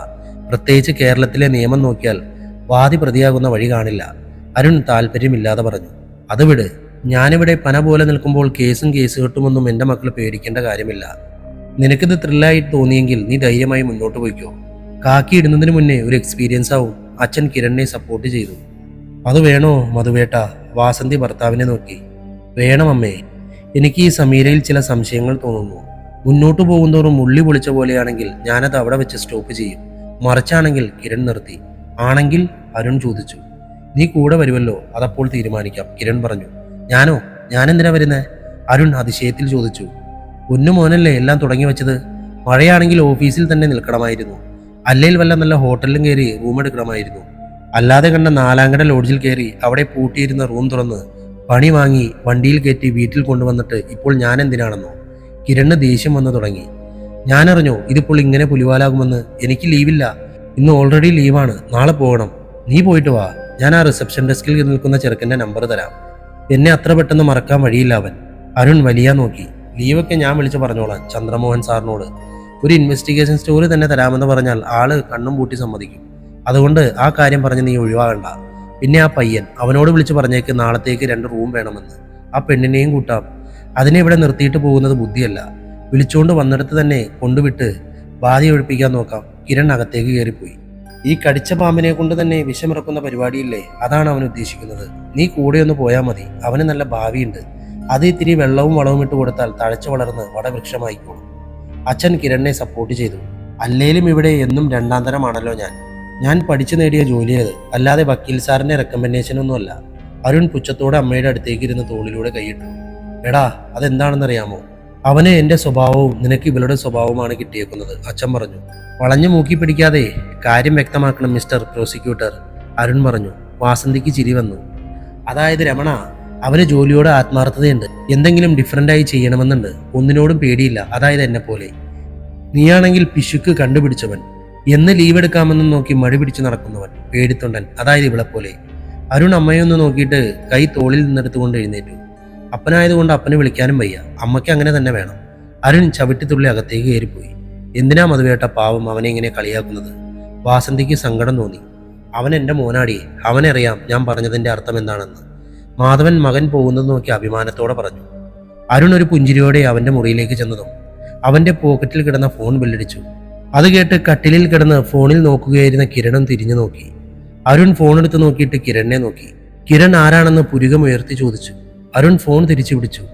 ഡിസ്പ്ലേയിൽ തെളിഞ്ഞ പേര് കണ്ട് കിരൺ കട്ടിലിൽ നിന്നും എഴുന്നേറ്റു. Manu lodge TVM. Arun call എടുക്കണോ വേണ്ടയോ എന്ന് ഒരു നിമിഷം ചിന്തിച്ചു. എടുക്കടാ, എന്താ കാര്യമെന്നറിയാലോ, കിരൺ പറഞ്ഞു. അരുൺ കട്ടിലിൽ അവനോടൊപ്പം വന്നിരുന്നു. കിരൺ തന്റെ കാത് അരുണിന്റെ ഫോണിനോട് ചേർത്തു. ഹലോ. അരുൺ കോൾ എടുത്തു. ചേട്ടാ, ഞാൻ മനുവാണ്, മയൂര ലോഡ്ജിൽ നിന്ന്, മനു പറഞ്ഞു. ആ, മനസ്സിലായടോ, എന്താണ് വിശേഷം? നല്ല ആളാണ്. ബെഡിൽ കിടന്ന ബെഡ്ഷീറ്റ് എടുക്കാൻ മറന്നല്ലേ, മനു ചോദിച്ചു. കിരൺ ചെവി അടുപ്പിച്ചു വെച്ചത് മാറ്റി അരുണിന്റെ കൈ പിടിച്ച് ഫോൺ നേരെയാക്കി സ്പീക്കർ ഓൺ ചെയ്തിട്ട് മുറിയുടെ കതക് വേഗം പോയി കുറ്റിയിട്ടു. സംസാരിക്കാൻ അരുണിനോട് ആംഗ്യം കാണിച്ചു. അയ്യോ, അതെടുക്കാൻ മറന്നോ? ഞാനിങ്ങെത്തിയപ്പോൾ നേരം വെളുത്തു, വന്ന പാടെ കിടന്നുറങ്ങി. ദേ ഇപ്പോൾ ഉണർന്നൊരു ചായ കുടിച്ചതേയുള്ളൂ. അതിനിടയിൽ ബാഗ് നോക്കാൻ പറ്റിയില്ല, അവിടുന്ന് കൊണ്ടുവന്ന പോലെ ഇരിപ്പുണ്ട്, അരുൺ പറഞ്ഞു. സാരമില്ല, അത് ഞാൻ എടുത്തു വെച്ചിട്ടുണ്ട്. ഇന്ന് മുതലാളി വരുമെന്ന് വിളിച്ചു പറഞ്ഞിരുന്നു, കൂടെ ആരും ഉണ്ടാവുമെന്ന്. അതുകൊണ്ട് റൂം വൃത്തിയാക്കാൻ പറഞ്ഞു. അങ്ങനെ പോയത് കൊണ്ട് കണ്ടു, അല്ലെങ്കിൽ എൻ്റെ പണി പോയനെ, മനു ചിരിച്ചു. അതെന്തായാലും നന്നായി. ആരാ ഗസ്റ്റ്? അരുൺ വെറുതെ ചോദിച്ചു. ആരായിരിക്കും? മനു കുസൃതി ചോദ്യം പോലെ ചോദിച്ചു. വല്ല പെൺപിള്ളേരും ആവാം, അല്ലാതെ മുതലാളിയുടെ കൂടെ കിടത്താൻ മാത്രം അടുപ്പമുള്ള ഏത് ഗസ്റ്റ് വരാനാ? അരുണൊന്ന് എറിഞ്ഞു നോക്കി. ഒളിച്ചു. ചേട്ടൻ കൊള്ളാലോ. വല്ലപ്പോഴുമേ ആളിങ്ങോട്ട് വരാറുള്ളൂ. വരുമ്പോഴേക്ക് ആരെങ്കിലും കൂടെ ഉണ്ടാകും. എപ്പോഴാ പോകുന്നതെന്ന് കാണാറില്ല. വരുമ്പോൾ ചിലപ്പോഴേക്കും ഞാൻ കണ്ടിട്ടുണ്ട്. എല്ലാം കിളുന്ത് പിള്ളേരാ. എവിടുന്നാണോ ഇതിനെയൊക്കെ പൊക്കുന്നത്? ഇവിടെ പ്രേമിക്കാൻ പോലും ഒന്നിനെ കിട്ടുന്നില്ല എനിക്ക്, മനു പറഞ്ഞുകൊണ്ട് ചിരിച്ചു. അരുണും കിരണും പരസ്പരം നോക്കി. താനിപ്പോൾ എവിടാ? അരുൺ ചോദിച്ചു. ഞാൻ വീട്ടിലേക്ക് പോകാനിറങ്ങി. എൻ്റെ ഡ്യൂട്ടി രാവിലെ കഴിഞ്ഞതാ. പക്ഷെ രാവിലത്തെ ഡ്യൂട്ടി നോക്കുന്ന ജാസ്മിൻ വരാൻ അല്പം വൈകി. എന്നാൽ ശരി ചേട്ടാ, ഇടയ്ക്ക് വിളിക്കാം. മനു കോൾ കട്ട് ചെയ്യാനൊരുങ്ങി. ഹേയ്, ഒരു മിനിറ്റ്, അരുൺ പറഞ്ഞു. ആ, എന്താ ചേട്ടാ? മനു ചോദിച്ചു. ഞാൻ നാളെ അങ്ങോട്ട് വരുന്നുണ്ട്. എൻ്റെ ബ്രദറും കസിനും ഉണ്ടാവും കൂടെ. ഞങ്ങൾക്ക് 2 മുറി ബുക്ക് ചെയ്തിട്ടേക്കണേ. ഞാൻ വൈകിട്ട് തന്നെ വിളിക്കാനിരുന്നതാ, അരുൺ പറഞ്ഞു. അതിനെന്താ ചേട്ടാ, ചേട്ടനിങ്ങ് പോരെ, റൂമൊക്കെ റെഡിയാ, മനു സന്തോഷത്തോടെ പറഞ്ഞു. ഓക്കെ, അപ്പോൾ നാളെ കാണാം, അരുണും പറഞ്ഞു. ആ കോൾ അവസാനിച്ചു. എന്തു തോന്നുന്നു? അരുൺ അനിയനെ നോക്കി. മീരയും മിലനും ആ ഹോട്ടലിൽ താമസിച്ചിട്ടുണ്ടോ എന്നറിയാൻ അവൻ വഴി നമുക്ക് ചിലപ്പോൾ കഴിഞ്ഞേക്കും. രജിസ്റ്റർ നോക്കിയാലും പേരെന്താ കൊടുത്തേക്കുന്നതെന്ന് പറയാൻ കഴിയില്ല, കിരൺ പറഞ്ഞു. അതെങ്ങനെ? അവനെന്തിനാ പേര് തെറ്റിച്ചു കൊടുക്കുന്നത്? അരുണിന് മനസ്സിലായില്ല. ഇവൾക്ക് എന്തൊക്കെയോ കള്ളത്തരമുണ്ട്, അതുറപ്പാ. ആ സ്ഥിതിക്ക് കുറേയൊക്കെ ഫേക്കായിരിക്കാനാണ് സാധ്യത. എന്തായാലും നാളെ എന്തെങ്കിലും ഒരു തുമ്പ് കിട്ടാതിരിക്കില്ല, കിരൺ പറഞ്ഞു. മനു, അവൻ്റെ മുതലാളി, മീര, മിലൻ, പിന്നെ അരുൺ ആലോചിച്ചു. ഇടയ്ക്കിടെ അവിടെ വന്ന് താമസിക്കുന്ന പോലീസുകാരൻ, അയാളെയും ലിസ്റ്റിൽ പെടുത്താൻ തൽക്കാലം. കിരൺ എഴുന്നേറ്റു. നീ എന്തായാലും കുറച്ചു നേരം കിടന്നുറങ്ങ്, ഞാൻ അമ്മയുടെ അടുത്തുണ്ടാവും. പിന്നെ ഈ പുഴുത്ത ബാഗ് എടുത്ത് വെയിലത്തിട്, നനഞ്ഞതിൻ്റെ സ്മെല്ല് നന്നായി വരുന്നുണ്ട്. കിരൺ വാതിൽ തുറന്ന് പുറത്തേക്ക് പോയി. അരുൺ വേഗം ജനലൊക്കെ തുറന്ന് കട്ടിലിൽ വന്ന് കിടന്നു. ഒറ്റ രാത്രി കൊണ്ട് എന്തൊക്കെയാണ് നടന്നത്?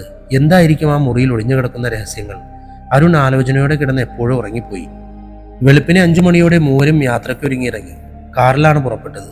കിരണും മീരയും ഫ്രണ്ടിലും അരുൺ ബാക്കിലുമായാണ് ഇരുന്നത്. ഈ യാത്ര കൊണ്ട് എന്തെങ്കിലും ഗുണമുണ്ടാകുമെന്ന് എനിക്ക് തോന്നുന്നില്ല, അരുൺ സംസാരത്തിന് തുടക്കമിട്ടു. അതെന്താ? കിരൺ ചോദിച്ചു. പുഴുക്കളുടെ ഉറവിടം തേടി പോകാൻ മാത്രമുള്ള എന്താണിപ്പോൾ ഇവിടെ സംഭവിച്ചത്? അത് ചിലപ്പോൾ നമ്മുടെ തോന്നൽ മാത്രമാണെങ്കിലോ? വെറുതെ സൂപ്പർ നാച്ചുറൽ പവർ എന്നൊക്കെ പറഞ്ഞാൽ ഈ നൂറ്റാണ്ടിൽ ആരെ വിശ്വസിക്കാനാ? അരുൺ മീരയുടെ മുഖത്തേക്ക് നോക്കിയാണ് അത് പറഞ്ഞത്. ഒന്നുമില്ലെന്ന് കരുതി തള്ളിക്കളയാൻ പറ്റുമോ ചേട്ടാ? നിനക്ക് മാത്രമായിരുന്നു അനുഭവമെങ്കിൽ കാര്യം സിമ്പിൾ. നിനക്ക് വട്ടാണെന്ന് പറഞ്ഞ് ഞങ്ങൾക്കത് തീർക്കാം. പക്ഷെ ഇതിപ്പോൾ എനിക്കും അമ്മയ്ക്കും അനുഭവം ഉണ്ടായ സ്ഥിതിക്ക് അങ്ങനെ പറയാൻ പറ്റുമോ? കിരൺ അരുണിനെ പരിഹസിച്ചു. അതെന്താ, നിങ്ങൾക്ക് വട്ടാണെന്ന് പറഞ്ഞാൽ ആരെങ്കിലും തല്ലാൻ വരുമോ? ദേ, നിനക്കിത്തിരി കൂടുന്നുണ്ട് പറഞ്ഞേക്കാം. അരുൺ കലിപ്പായി. ഞാനൊന്നും പറയുന്നില്ലേ. അല്ല, മീര എന്താ മിണ്ടാതിരിക്കുന്നത്? കിരൺ മീരയെ നോക്കി. അവളും അവനെ ഒന്ന് നോക്കി. സൂപ്പർ നാച്ചുറൽ പവർ ഇല്ലെന്നാണോ നിങ്ങൾ പറഞ്ഞു വരുന്നത്? അവൾ ചോദിച്ചു. ആ, താൻ അവിടെ നിൽക്കുന്നേ ഉള്ളൂ. ഉണ്ടെന്ന് വിശ്വസിക്കുന്നവർക്കുണ്ട്, ഇല്ലെന്ന് വിശ്വസിച്ചാലില്ല, അത്ര തന്നെ.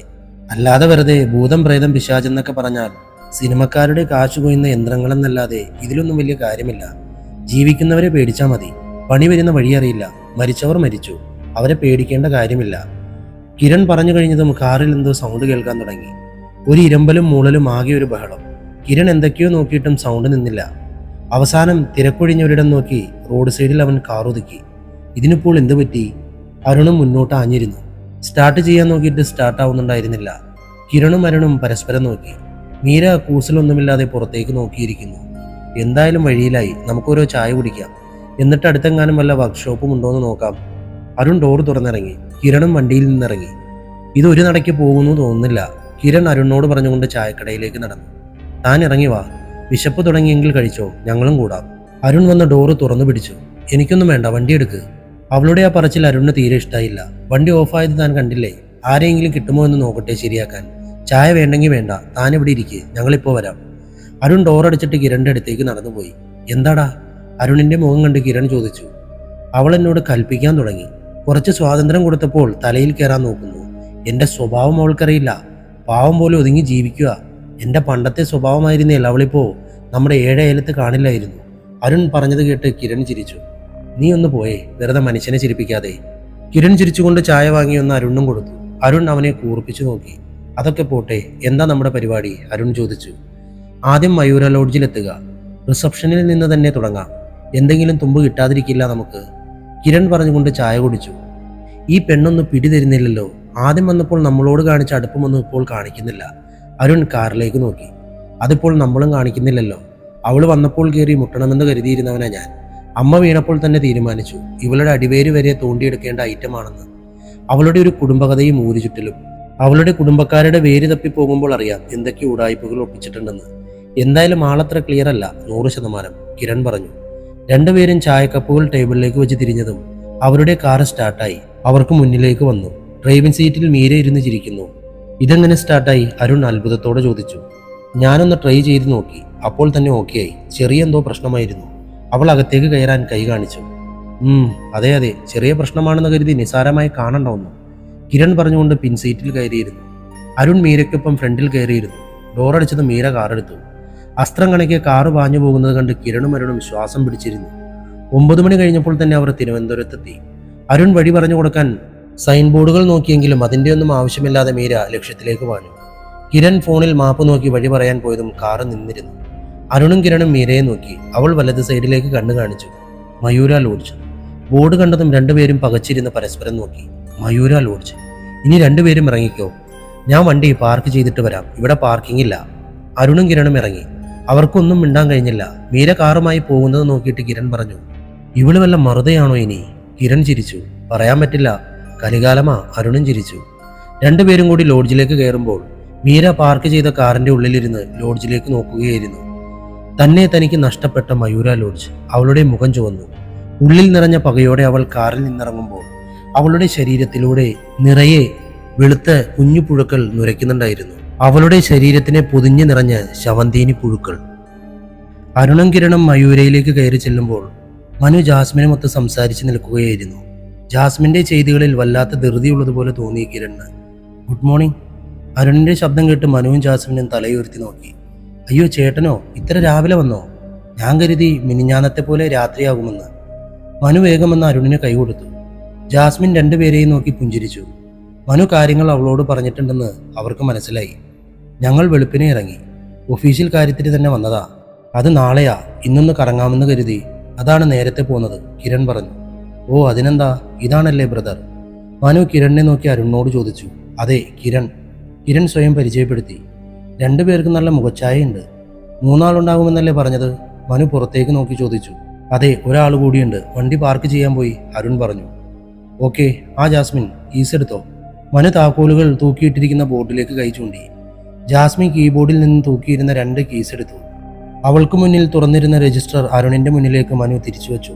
ചേട്ടാ, പേരും അഡ്രസ്സും എഴുതിക്കോ, മനു പറഞ്ഞു. അരുൺ അവന്റെ പേരും നാട്ടിലെ അഡ്രസ്സും ആളുകളുടെ എണ്ണവും ചെക്ക് ഇൻ ടൈമും രേഖപ്പെടുത്തി. മുകളിലാണ് റൂം നമ്പർ 9ഉം 10ഉം. ചേട്ടനെ അറിയാമല്ലോ, ഞാൻ വരണ്ടല്ലോ? മനു കീ കൊടുത്തുകൊണ്ട് ചോദിച്ചു. വേണ്ടടോ, താൻ പോകുന്നതിന് മുമ്പ് ഒന്ന് മുറിയിലേക്ക് വരണം, എനിക്കൊരു കാര്യം പറയാനുണ്ട്, അരുൺ പറഞ്ഞു. കിരൺ അവരുടെ ബാഗുകളെടുത്ത് ചുമലിലേക്കിട്ടു. എൻ്റെ ഡ്യൂട്ടി കഴിഞ്ഞു, ഞാൻ ദേ ഇറങ്ങുവാ, മനു പറഞ്ഞു. എങ്കിൽ താൻ വാ, ഒന്നും വെച്ച് താമസിപ്പിക്കണ്ട. കിരൺ മനുവിൻ്റെ തോളിലൂടെ കൈയിട്ട് മുന്നോട്ട് നടന്നു. നീ ഞാൻ പറഞ്ഞ കാര്യം ചെയ്യാൻ നോക്ക് വേഗം, ഞാനിപ്പോൾ വരാം. മനു ജാസ്മിനോട് പറഞ്ഞിട്ട് അവർക്കൊപ്പം മുന്നോട്ട് നടന്നു. ജാസ്മിൻ അവൻ പോകുന്നത് നോക്കിയിട്ട് രജിസ്റ്റർ തുറന്ന് പേജുകൾ മറിച്ചു നോക്കാൻ തുടങ്ങി. 9ാം നമ്പർ റൂമിന്റെ കീയെടുത്ത് ലോക്ക് തുറന്നത് മനു തന്നെയാണ്. വൃത്തിയുള്ള മുറി. അരുണും കിരണും പരസ്പരം നോക്കി. അന്നത്തേതിനേക്കാൾ വലിയ മുറിയാണെന്ന് അരുണിന് തോന്നി. ബെഡും വലുതാണ്. ടേബിളും ചെയറും അലമാരയും കെറ്റിലും ഒക്കെയുണ്ട് മുറിയിൽ. കിരൺ ബാഗ് ടേബിളിൽ വെച്ചിട്ട് ചെയർ വലിച്ചിട്ടിരുന്നു. അരുൺ ചെന്ന് കർട്ടൻ നീക്കി ജനലിലൂടെ പുറത്തേക്ക് നോക്കി. റോഡിന്റെ സൈഡിൽ തങ്ങളുടെ കാറ് പാർക്ക് ചെയ്തിരിക്കുന്നത് അവിടെ നിന്നാൽ കാണാം. മനു രണ്ടുപേരെയും നോക്കി.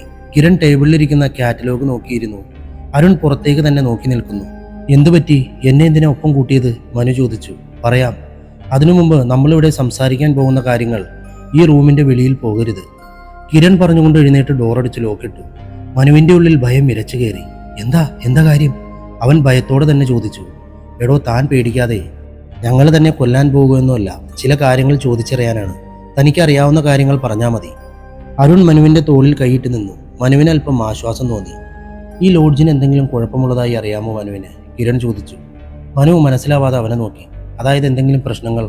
ഞങ്ങൾ ഉദ്ദേശിച്ചത് വല്ല പ്രേതമോ ബാധയോ അങ്ങനെ എന്തെങ്കിലും. അരുൺ പറഞ്ഞത് കേട്ട് മനു ചിരിച്ചുപോയി. എൻ്റെ പൊന്നു ചേട്ടാ, നിങ്ങൾ എന്തൊക്കെയായി പറയുന്നത്? 3-4 കൊല്ലമായി ഞാനിവിടെ ജോലി ചെയ്യാൻ തുടങ്ങിയിട്ട്. ഇവിടെയൊന്നും അങ്ങനത്തെ പ്രശ്നങ്ങളൊന്നുമില്ല, മനു പറഞ്ഞു. മനു, വെറുതെ ചിരിച്ചു കളയണ്ട. ഒരു ജേർണലിസ്റ്റാണ് ഞാൻ. എനിക്ക് അത്ര നല്ല അനുഭവങ്ങളല്ല മിനിഞ്ഞാന്ന് രാത്രിയിൽ ആ മുറിയിൽ വെച്ചുണ്ടായത്.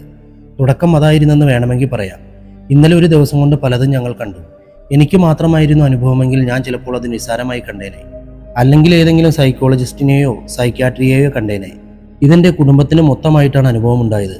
ഇവിടെ വരികയോ ഈ ലോഡ്ജിനെ പറ്റി അറിയുകയോ പോലുമില്ലാത്ത ഇവനും അമ്മയ്ക്കും അങ്ങനെയുള്ള അനുഭവം ഉണ്ടായെങ്കിൽ അത് നിസ്സാരമായി കാണാൻ കഴിയുമോ? മനു ഒന്ന് ചിന്തിച്ചു നോക്ക്, അരുൺ ചോദിച്ചു. മനു മറുപടിയില്ലാതെ നിന്നു. അവന് അതിശയമോ അവിശ്വസനീയതയോ ഭയമോ ടെൻഷനോ എന്തെന്നറിയാൻ കഴിയാത്ത വികാരമാണ് തോന്നിയത്. ചേട്ടൻ പറഞ്ഞു വരുന്നത്? മനു ചോദിച്ചു. അവന്റെ ശബ്ദം തീരെ നേർത്തിരുന്നു. മിനിഞ്ഞാന്ന് അരുൺ തങ്ങിയ മുറി, അതിനെന്തോ കുഴപ്പമുണ്ട്, കിരണാണ് പറഞ്ഞത്. ഇവിടെ വന്നിട്ട് 3-4 കൊല്ലമായെന്നല്ലേ മനു പറഞ്ഞത്? മനു വന്നതിന് ശേഷം എന്തെങ്കിലും അസ്വാഭാവികമായ സംഭവങ്ങൾ ഉണ്ടായിട്ടുണ്ടോ ഇവിടെ? അരുൺ ചോദിച്ചു. മനുവിന്റെ മുഖം ആകെ വിളറിയിട്ടുണ്ട്. അവൻ നന്നായി ഭയന്നിരുന്നു. ചേട്ടാ, അങ്ങനെയൊന്നും. നിങ്ങൾ പറയുന്നത് കേട്ടിട്ട് എനിക്കും ഭയം തോന്നുവാണ്. മുതലാളി അറിഞ്ഞാൽ എൻ്റെ പണി പോകും, മനു പറഞ്ഞു. ആരും അറിയില്ല. നിന്റെ മുതലാളി ആളെങ്ങനെയാ? കിരൺ ചോദിച്ചു. മുതലാളി വല്ലപ്പോഴുമേ ഇങ്ങോട്ട് വരാറുള്ളൂ. വന്നാൽ പിറ്റേന്ന് തന്നെ മടങ്ങുകയും ചെയ്യും. പിന്നെ കണക്കും കാര്യങ്ങളും മാസാവസാനമാണ് നോക്കുന്നത്, അല്ലാതെ വേറൊന്നും. മനു നിസ്സഹായനായി. ആ മുറി, അതിലെന്തെങ്കിലും ദുരൂഹത തോന്നിയിട്ടുണ്ടോ തനിക്ക്? കിരൺ ചോദിച്ചു. പെട്ടെന്ന് കതകിലാരോ തട്ടുന്ന ശബ്ദം കേട്ട് മൂവരും വാതിലിലേക്ക് നോക്കി. സമീരയാകും. കിരൺ ആ പേര് പൂർണ്ണമായും പറഞ്ഞത് മനു കേൾക്കാനാണെന്ന് അരുണിന് മനസ്സിലായി. അവൻ മനുവിന്റെ മുഖത്തേക്ക് നോക്കിയെങ്കിലും അവിടെ പ്രത്യേകിച്ച് ഭാവമാറ്റമൊന്നും കാണാൻ കഴിഞ്ഞില്ല. കിരൺ തന്നെയാണ് ഡോറ് തുറന്നത്. മുന്നിൽ ജാസ്മിനായിരുന്നു. സാറ് ക്ഷമിക്കണം, ഞാൻ തന്ന കേസിൽ ഒന്ന് 13ാം നമ്പർ റൂമിൻ്റെതാണ്, ഇത് 10ൻ്റേത്. കേസ് തമ്മിൽ മാറിപ്പോയിരുന്നു, അങ്ങനെ തെറ്റിയതാണ്. ജാസ്മിൻ കൈനീട്ടി. കിരൺ തിരിഞ്ഞു നോക്കി. അരുൺ ഒന്ന് പുഞ്ചിരിച്ചുകൊണ്ട് മനുവിനെ നോക്കി. അവന് അതിശയം തോന്നി. ഞാൻ നോക്കിയതാ, 9ഉം 10ഉം തന്നെയായിരുന്നു, മനു പറഞ്ഞു. അവൻ വിയർത്തു തുടങ്ങിയിരുന്നു. താങ്ക്സ്. കിരൺ ജാസ്മിന്റെ കയ്യിൽ നിന്നും താക്കോല് വാങ്ങി. ജാസ്മിൻ മനുവിനെ ഒന്ന് നോക്കിയിട്ട് തിരിഞ്ഞുപോയി. കിരൺ താക്കോല് ഉയർത്തി കാണിച്ചു. താനിത് കണ്ടോ? ഇതാണ് 13ാം നമ്പർ മുറിയുടെ കീ. തൻ്റെ കയ്യിലുള്ളത് 10ൻ്റെയും. ഇപ്പോൾ മനസ്സിലായോ ഞങ്ങൾ എന്തിനാണ് ഇവിടെ എത്തിയതെന്ന്? കിരൺ താക്കോൽ ഉയർത്തി കാണിച്ചു. അരുൺ അവൻ്റെ കയ്യിലുള്ളതും. മനുവിന് കരച്ചിൽ വന്നു. എനിക്ക് ഇത്തിരി വെള്ളം. മനുവിൻ്റെ ശബ്ദം വിറയ്ക്കുന്നുണ്ട്. കിരൺ ബാഗിൽ നിന്നും ഒരു കുപ്പി വെള്ളമെടുത്ത് മനുവിന് കൊടുത്തു. താ കുടിക്ക്. താൻ ഞങ്ങളെ ഒന്ന് സഹായിക്കണം. ഞങ്ങളുടെ വീട്ടിൽ വെച്ചും ഇതുപോലെയുള്ള 1-2 അനുഭവങ്ങൾ ഉണ്ടായി ഞങ്ങൾക്ക്. അതാണ് വൈകാതെ ഇങ്ങോട്ട് മടങ്ങിപ്പോകുന്നത്. ആരും ഒന്നും അറിയില്ല. നമുക്ക് നമ്മുടേതായ രീതിയിൽ അന്വേഷണം, അത് വേണം. അതിന് തൻ്റെ സഹായം കൂടി വേണം. കിരൺ വെള്ളം കൊടുത്തുകൊണ്ട് പറഞ്ഞു. മനു അവൻ്റെ കയ്യിൽ നിന്നും ആ കുപ്പി വാങ്ങി വെള്ളം കുടിച്ചു. ഞാൻ എന്താ ചെയ്യണ്ടേ? മനു ചോദിച്ചു. പറയാം. അരുൺ അവൻ്റെ കയ്യിലിരുന്ന താക്കോലിലേക്ക് നോക്കി. ബെൻസ് കാർ ലോഡ്ജിന്റെ മുന്നിൽ നിർത്തി ചന്ദ്രചൂഡൻ ഇറങ്ങുന്നത് കണ്ട് ജാസ്മിൻ മുകളിലേക്ക് നോക്കി. മനു ഇനിയും താഴേക്ക് വന്നിട്ടില്ല. മുതലാളി കണ്ടാൽ എന്തു പറയുമെന്ന് അവൾ ചിന്തിക്കാതിരുന്നില്ല. വണ്ടി ലോക്ക് ചെയ്ത് പതിവ് ചിരിയോടെ അയാൾ റിസപ്ഷനിലേക്ക് വന്നു. എന്തൊരു പെണ്ണെ, സുഖങ്ങളൊക്കെ തന്നെ? അയാൾ തനി തിരുവനന്തപുരം ഭാഷയിൽ ചോദിച്ചു. ജാസ്മിൻ തലയാട്ടിയതല്ലാതെ മറുപടി പറഞ്ഞില്ല. ആ കൊച്ചൻ പോയോ? അയാൾ പോക്കറ്റിൽ കിടന്ന ഫോൺ എടുത്ത് നോക്കിക്കൊണ്ട് ചോദിച്ചു. ഇല്ല, മുകളിലേക്ക് പോയി, അവൾ പറഞ്ഞു. അയാൾ തലയുയർത്തി നോക്കി. അവന് മേളിലെന്ത് കാര്യം? അയാൾ സംശയത്തോട് ചോദിച്ചു. മനുവേട്ടൻ്റെ 2 കൂട്ടുകാർ വന്നിട്ടുണ്ട്, അവരെ റൂമിലാക്കാൻ പോയതാ, ജാസ്മിൻ പറഞ്ഞു. അവൻ്റെ ഡ്യൂട്ടി കഴിഞ്ഞോ? അയാൾ വീണ്ടും ചോദിച്ചു. കഴിഞ്ഞു, ഇറങ്ങാൻ പോയപ്പോഴാണ് അവർ വന്നത്. അവൾ രജിസ്റ്ററിലേക്ക് നോക്കി നിന്നു. ഷാജഹാൻ എപ്പോഴാ പോയത്? അയാൾ ചോദിച്ചു. ഇന്നലെ ഉച്ച കഴിഞ്ഞു. ആ സ്ത്രീ? അവൾ പറയാൻ വന്നത് നിർത്തി. ചന്ദ്രചൂഡൻ അവളെ നോക്കി. ആ സ്ത്രീ ഭയങ്കര ബഹളമായിരുന്നു. ഇവിടെ വന്നു നിന്നും പരസ്പരം എന്തൊക്കെയോ പറഞ്ഞ് വഴക്കായിരുന്നു. സാർ അവരെ തല്ലി. കരഞ്ഞുകൊണ്ട് ഇറങ്ങിപ്പോയത്, ജാസ്മിൻ പറഞ്ഞു. ചന്ദ്രചൂഡൻ ചിരിച്ചു. അയാൾ റിസപ്ഷൻ ഡെസ്കിലേക്ക് കൈകൾ ഊന്നി നിന്ന് ജാസ്മിനെ നോക്കി. അപ്പി, ഇവിടെ കാണാനുള്ളത് മാത്രമല്ല, കാണാൻ കൊള്ളരുതാത്തതും ഒരുപാട് കാര്യങ്ങൾ നടക്കും. അതൊക്കെ കണ്ടില്ലെന്ന് നടിക്കാനാ ഞാൻ നിനക്ക് ലോകത്തില്ലാത്ത ശമ്പളമങ്ങ് തന്ന് ഇവിടെ അങ്ങനെ ഇരുത്തിയേക്കണത്. അപ്പി അത് മറന്നുകളാ. ഷാജഹാൻ സാറിന്റെ ഓരോ തമാശകള്. അയാൾ രജിസ്റ്റർ തിരിച്ചു വെച്ച് നോക്കി തുടങ്ങി. ഏതൊക്കെ മുറികളിലാണ് ആളുകൾ? അയാൾ ചോദിച്ചു. താഴെ 4, 6, 7, മുകളിൽ 9, 10, 14. പിന്നെ ഒരു ബുക്കിംഗ് ഉണ്ട് രാത്രിയിലേക്ക്. 11 ക്ലീനാക്കി ഇട്ടിട്ടുണ്ട്, അവൾ പറഞ്ഞു. പോരാ, ഈ മാസം തീരെ കുറവാണല്ലോ. അമ്മച്ചിയുടെ പൊങ്കാല വരണം, പെട്ടിയിൽ 10 ചെമ്പ് വീഴണേ. എൻ്റെ ആറ്റുകാലമ്മച്ചി, ഈ ക്ഷീണങ്ങളൊക്കെ നീയാ അന്നത്തേക്ക് തീർത്തു തരുമല്ലോ. ഞാനൊരു വെള്ളി വിളക്ക് നടക്കി വച്ചേക്കാവേ. അയാൾ കൈകൂപ്പി വിളക്ക് കത്തിക്കുന്നിടത്ത് ആറ്റുകാൽ ഭഗവതിയെ വണങ്ങി. നീ ചെന്നാ കൊച്ചിനോട് ഇല്ലോളം ഇറങ്ങി വരാൻ പറ പെണ്ണേ, എനിക്ക് നിൽക്കാൻ നേരമില്ല, അയാൾ ഫോണിൽ കുത്തിക്കൊണ്ട് പറഞ്ഞു. ജാസ്മിൻ മുകളിലേക്ക് നടന്നുപോയി. ആ പോക്ക് നോക്കി നിന്ന് മുതലാളി വെള്ളമിറക്കി. ജാരസന്ധതിയായി പോയി. അല്ലേൽ നീ ഇങ്ങനെ എൻ്റെ മുന്നിൽ നിൽക്കുവോ പെണ്ണേ?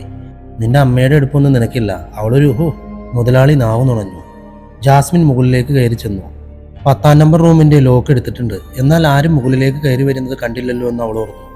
റൂം നമ്പർ 9ന്റെ മുന്നിലെത്തി അവൾ നിന്നു. കൈ ഉയർത്തി കതകിൽ തട്ടു മുമ്പ് ആ വാതിൽ തുറക്കപ്പെട്ടു. മനുവായിരുന്നു മുന്നിൽ. അവന്റെ മുഖം വല്ലാതെ വിളറിയിരുന്നു. മുതലാളി വന്നു. മനുവേട്ടനെ വിളിക്കുന്നുണ്ട്. കൂട്ടുകാർ വന്നെന്നാ ഞാൻ പറഞ്ഞത്, ജാസ്മിൻ പറഞ്ഞു. മനു അവളെ ഒന്ന് നോക്കിയിട്ട് തിരിഞ്ഞു നോക്കി.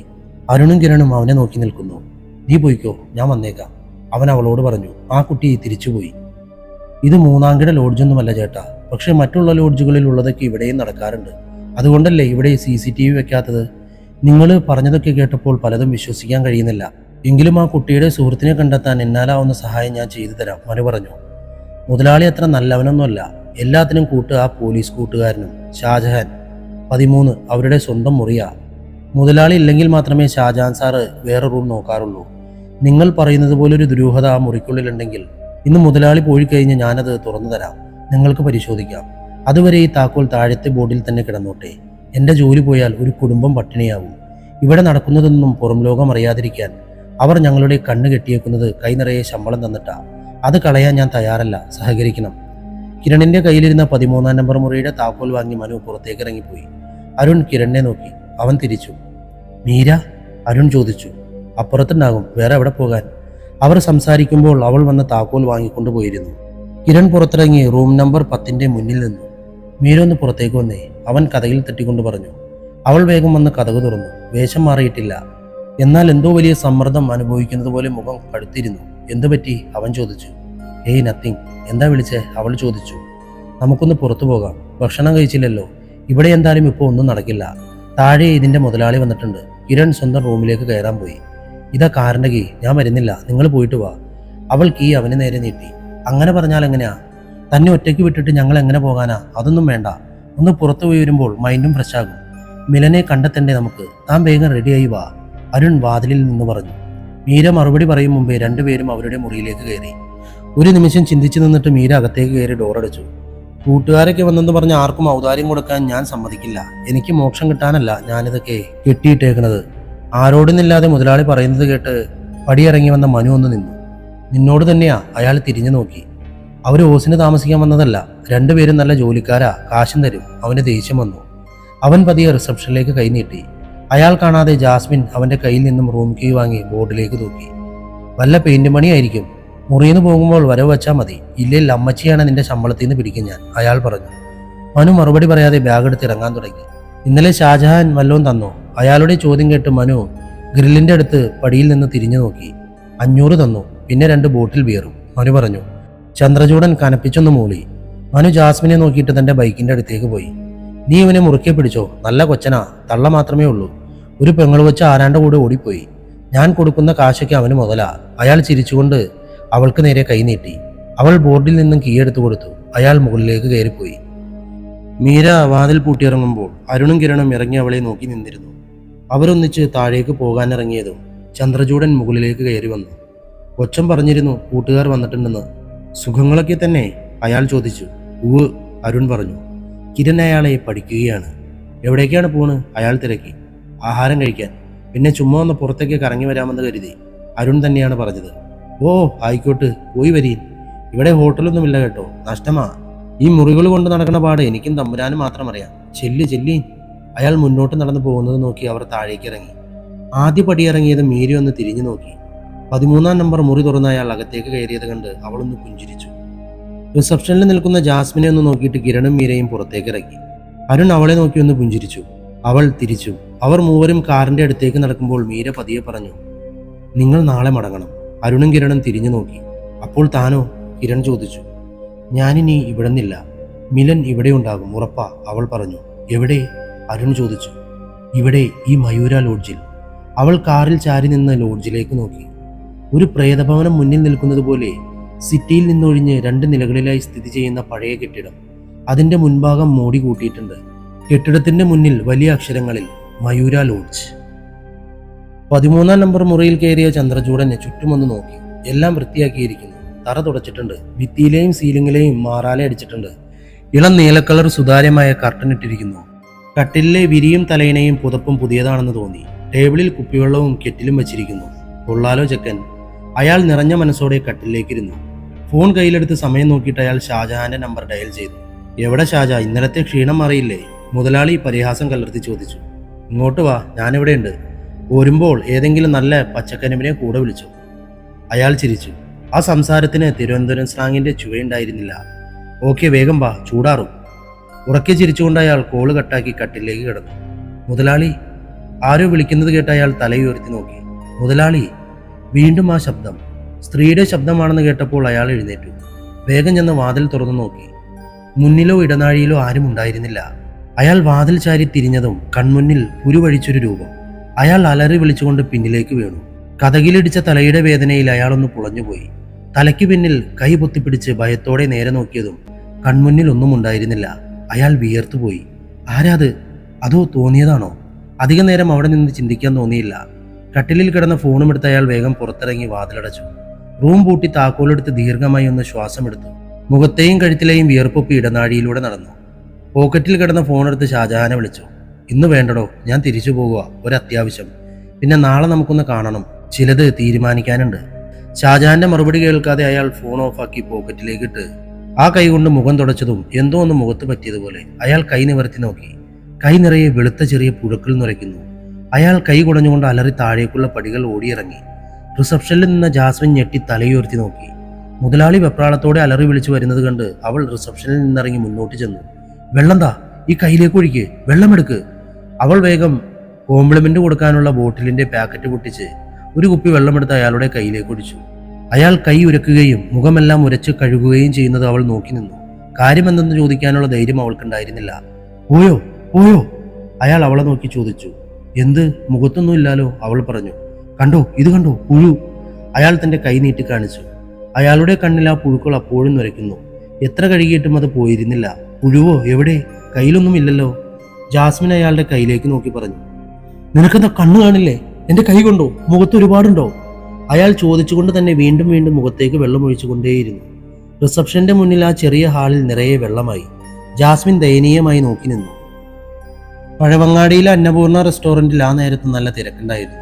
10 മിനിറ്റ് നിന്നതിന് ശേഷമാണ് അവർക്ക് ഇരിക്കാനുള്ള സീറ്റ് കിട്ടിയത്. ഇവിടെ തിരക്കൊഴിഞ്ഞ നേരമില്ലല്ലോ. 10 കഴിഞ്ഞിട്ടും കാപ്പി കുടിക്കാൻ ഇത്ര ആളുകളോ? കിരൺ ചുറ്റും നോക്കി ചോദിച്ചു. ക്ഷേത്രത്തിലൊക്കെ പോയി വന്നവരാണ് കൂടുതലും. നെറ്റിയിലെ കുറിയും കയ്യിലെ പ്രസാദവും ഒക്കെ കണ്ടില്ലേ? നോർത്ത് ഇന്ത്യൻസാ, അരുൺ ചുറ്റുമൊന്ന് നോക്കി പറഞ്ഞു. ഓർഡർ എടുക്കാൻ ഒരു പ്രായമായ ആള് മുന്നിൽ വന്നു നിന്നു. അരുണും കിരണും ഓരോ ബട്ടൂര ഓർഡർ ചെയ്തു. മീരയ്ക്കൊരു കോഫി മാത്രം മതിയെന്ന് പറഞ്ഞു. അവരവളെ ഒരുപാട് നിർബന്ധിക്കാൻ പോയില്ല. മിലനുമായി താൻ പരിചയപ്പെട്ടത് എങ്ങനെയാണെന്ന് പറഞ്ഞേ കിരൺ സംസാരത്തിന് തുടക്കമിട്ടു. മീരയൊന്ന് പുഞ്ചിരിച്ചു. അരുൺ അവർ സംസാരിക്കുന്നത് ശ്രദ്ധിക്കാത്തതുപോലെ ഫോണിൽ റെക്കോർഡ് ഓണാക്കി അവൻ ഫോണിലേക്ക് നോക്കിയിരുന്നു. എൻ്റെ വീട്ടുകാരെ പറ്റി ഞാൻ പറഞ്ഞല്ലോ. ആ വീട്ടിൽ ഞാൻ ഒറ്റ പെൺതരിയേ ഉള്ളൂ. എൻ്റെ ഇച്ഛായന്മാർക്കൊക്കെ എന്നെ ജീവനാണ്. എല്ലാവരും കൂടി കൊഞ്ചിച്ചു വളർത്തി ഞാനും അവരെപ്പോലൊരു ആൺകുട്ടിയാണെന്ന് കരുതിയാണ് വളർന്നത്. ആ ഒരു ധൈര്യം തൻ്റെ ഇടവും എനിക്കുണ്ടായിരുന്നു. അവരൊക്കെ വല്ലപ്പോഴും ലോങ് ട്രിപ്പുകൾ പോകാറുണ്ട് ബൈക്കുകളിൽ. 1-2 തവണ ഞാനും പോയിരുന്നു. അങ്ങനെയാണ് യാത്രയുടെ ഒരു ലഹരി ഞാൻ അറിയുന്നത്. അതിനുശേഷം അവരെന്നെ വിളിച്ചാലും ഞാൻ പിന്മാറാൻ തുടങ്ങി. സോളോ ട്രിപ്പ് എന്നതൊരു സ്വപ്നമായി കൊണ്ടു നടന്നു. പക്ഷെ ഒരുപാട് കാത്തിരിക്കാൻ തോന്നിയില്ല. പപ്പയോട് കാര്യം പറഞ്ഞു. കേൾക്കേണ്ട താമസം. അവിടുന്ന് സമ്മതം മൂളി. ആ ഓർമ്മയിൽ മീരയുടെ മുഖം ഒന്ന് വിടർന്നു. അങ്ങനെ ആദ്യമായിട്ട് ഞാൻ സോളോ ട്രിപ്പിനിറങ്ങി. കൊൽക്കത്തയായിരുന്നു ആദ്യം പോയ സ്ഥലം. എൻ്റെ കുടുംബം മൊത്തമുണ്ടായിരുന്നു റെയിൽവേ സ്റ്റേഷനിൽ എന്നെ യാത്രയാക്കാൻ. അമ്മയും അമ്മച്ചിയും ഒക്കെ കരഞ്ഞു പിഴിഞ്ഞ് ബഹളമാക്കി. അതായിരുന്നു തുടക്കം. പിന്നീടങ്ങോട്ട് വർഷത്തിൽ 1-2 യാത്രകൾ. വീട്ടുകാർക്കും അതൊരു ശീലമായി. ട്രെയിനും ബസ്സും കയറി ഇറങ്ങിയുള്ള യാത്രകളെ ഞാൻ പ്രണയിച്ചു. അങ്ങനെ ഒരു ബസ് യാത്രയിൽ പരിചയപ്പെട്ടതാണ് മിലനെ. അവനും ഒറ്റയ്ക്കായിരുന്നു. കുന്നും മലയും കുഴിയും കയറി ഇറങ്ങി വന്ന ബസ് ഒരു സ്റ്റോപ്പിൽ നിർത്തിയതും അവൻ അതിൽ നിന്നും ചാടിയിറങ്ങി വാള് വെക്കാൻ തുടങ്ങി. എല്ലാവരും മറപ്പോടെ നോക്കുന്നത് കണ്ടു. ഇടയ്ക്ക് എൻ്റെ അമ്മേ ഏത് നേരത്താണോ എന്നൊക്കെ പറയുന്നത് കേട്ടപ്പോൾ മനസ്സിലായി മലയാളിയാണെന്ന്. അവൻ്റെയും എൻ്റെയും ബാഗുകളും എടുത്ത് ഞാൻ അവിടെ ഇറങ്ങി. ബസ് ഡ്രൈവർ എന്നോട് നന്ദി പറഞ്ഞ് വണ്ടി വിട്ടുപോയി. മിലന് തീരെ വയ്യാതായിരുന്നു. അവന് ഒറ്റയ്ക്ക് അവിടെ വിട്ടുപോകാൻ തോന്നിയില്ല. പതിയെ അവനോട് സംസാരിച്ച് നടന്നു. ഗ്ലൂക്കോസും ബിസ്ക്കറ്റും ചുക്കുകാപ്പിയും ഒക്കെ കൊടുത്ത് ഒരുവിധം ഓക്കെയായി. പോകേണ്ടത് ഒരേ ഇടത്തേക്കായിരുന്നതിനാൽ പിന്നീട് അങ്ങോട്ട് യാത്ര ഒന്നിച്ചായി. പിന്നീടുള്ള എല്ലാ ട്രിപ്പുകളും ഞങ്ങൾ ഒന്നിച്ചായിരുന്നു.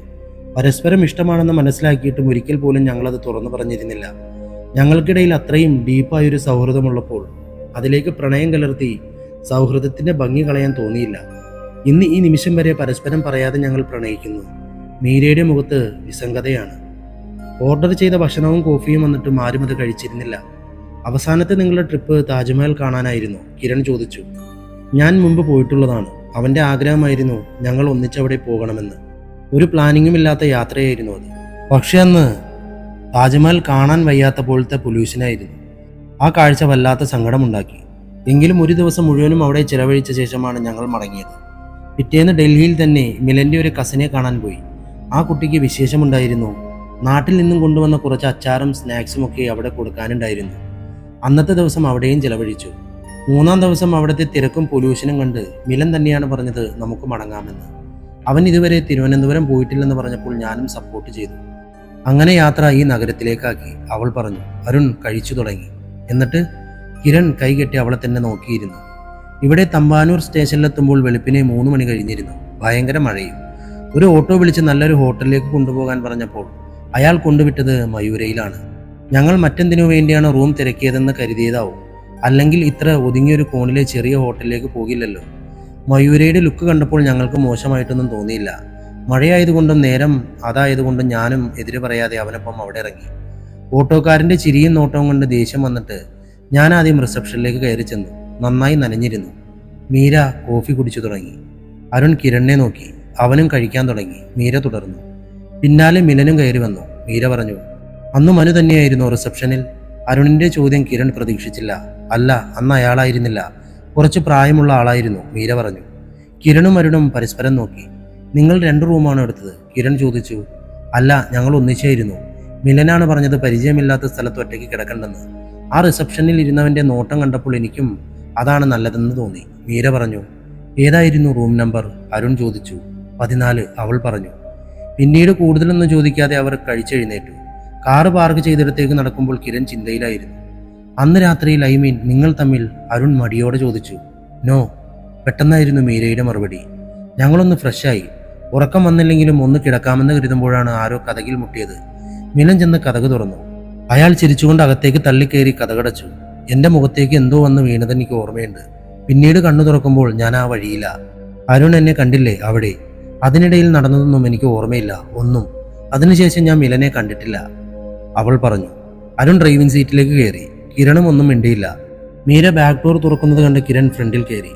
വണ്ടി മുന്നോട്ടെടുത്ത് കുറച്ചു കഴിഞ്ഞപ്പോൾ കിരൺ പതിയെ ചെരിഞ്ഞിരുന്നു. റൂമിലേക്ക് വന്ന ആളിനെ ഇനി കണ്ടാൽ തിരിച്ചറിയുമോ?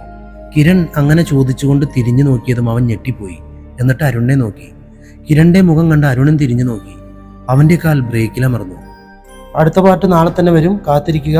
നാളെ ഇതേ സമയത്ത് തന്നെ അപ്ലോഡ് ചെയ്യുന്നതാണ്. Love you all, by.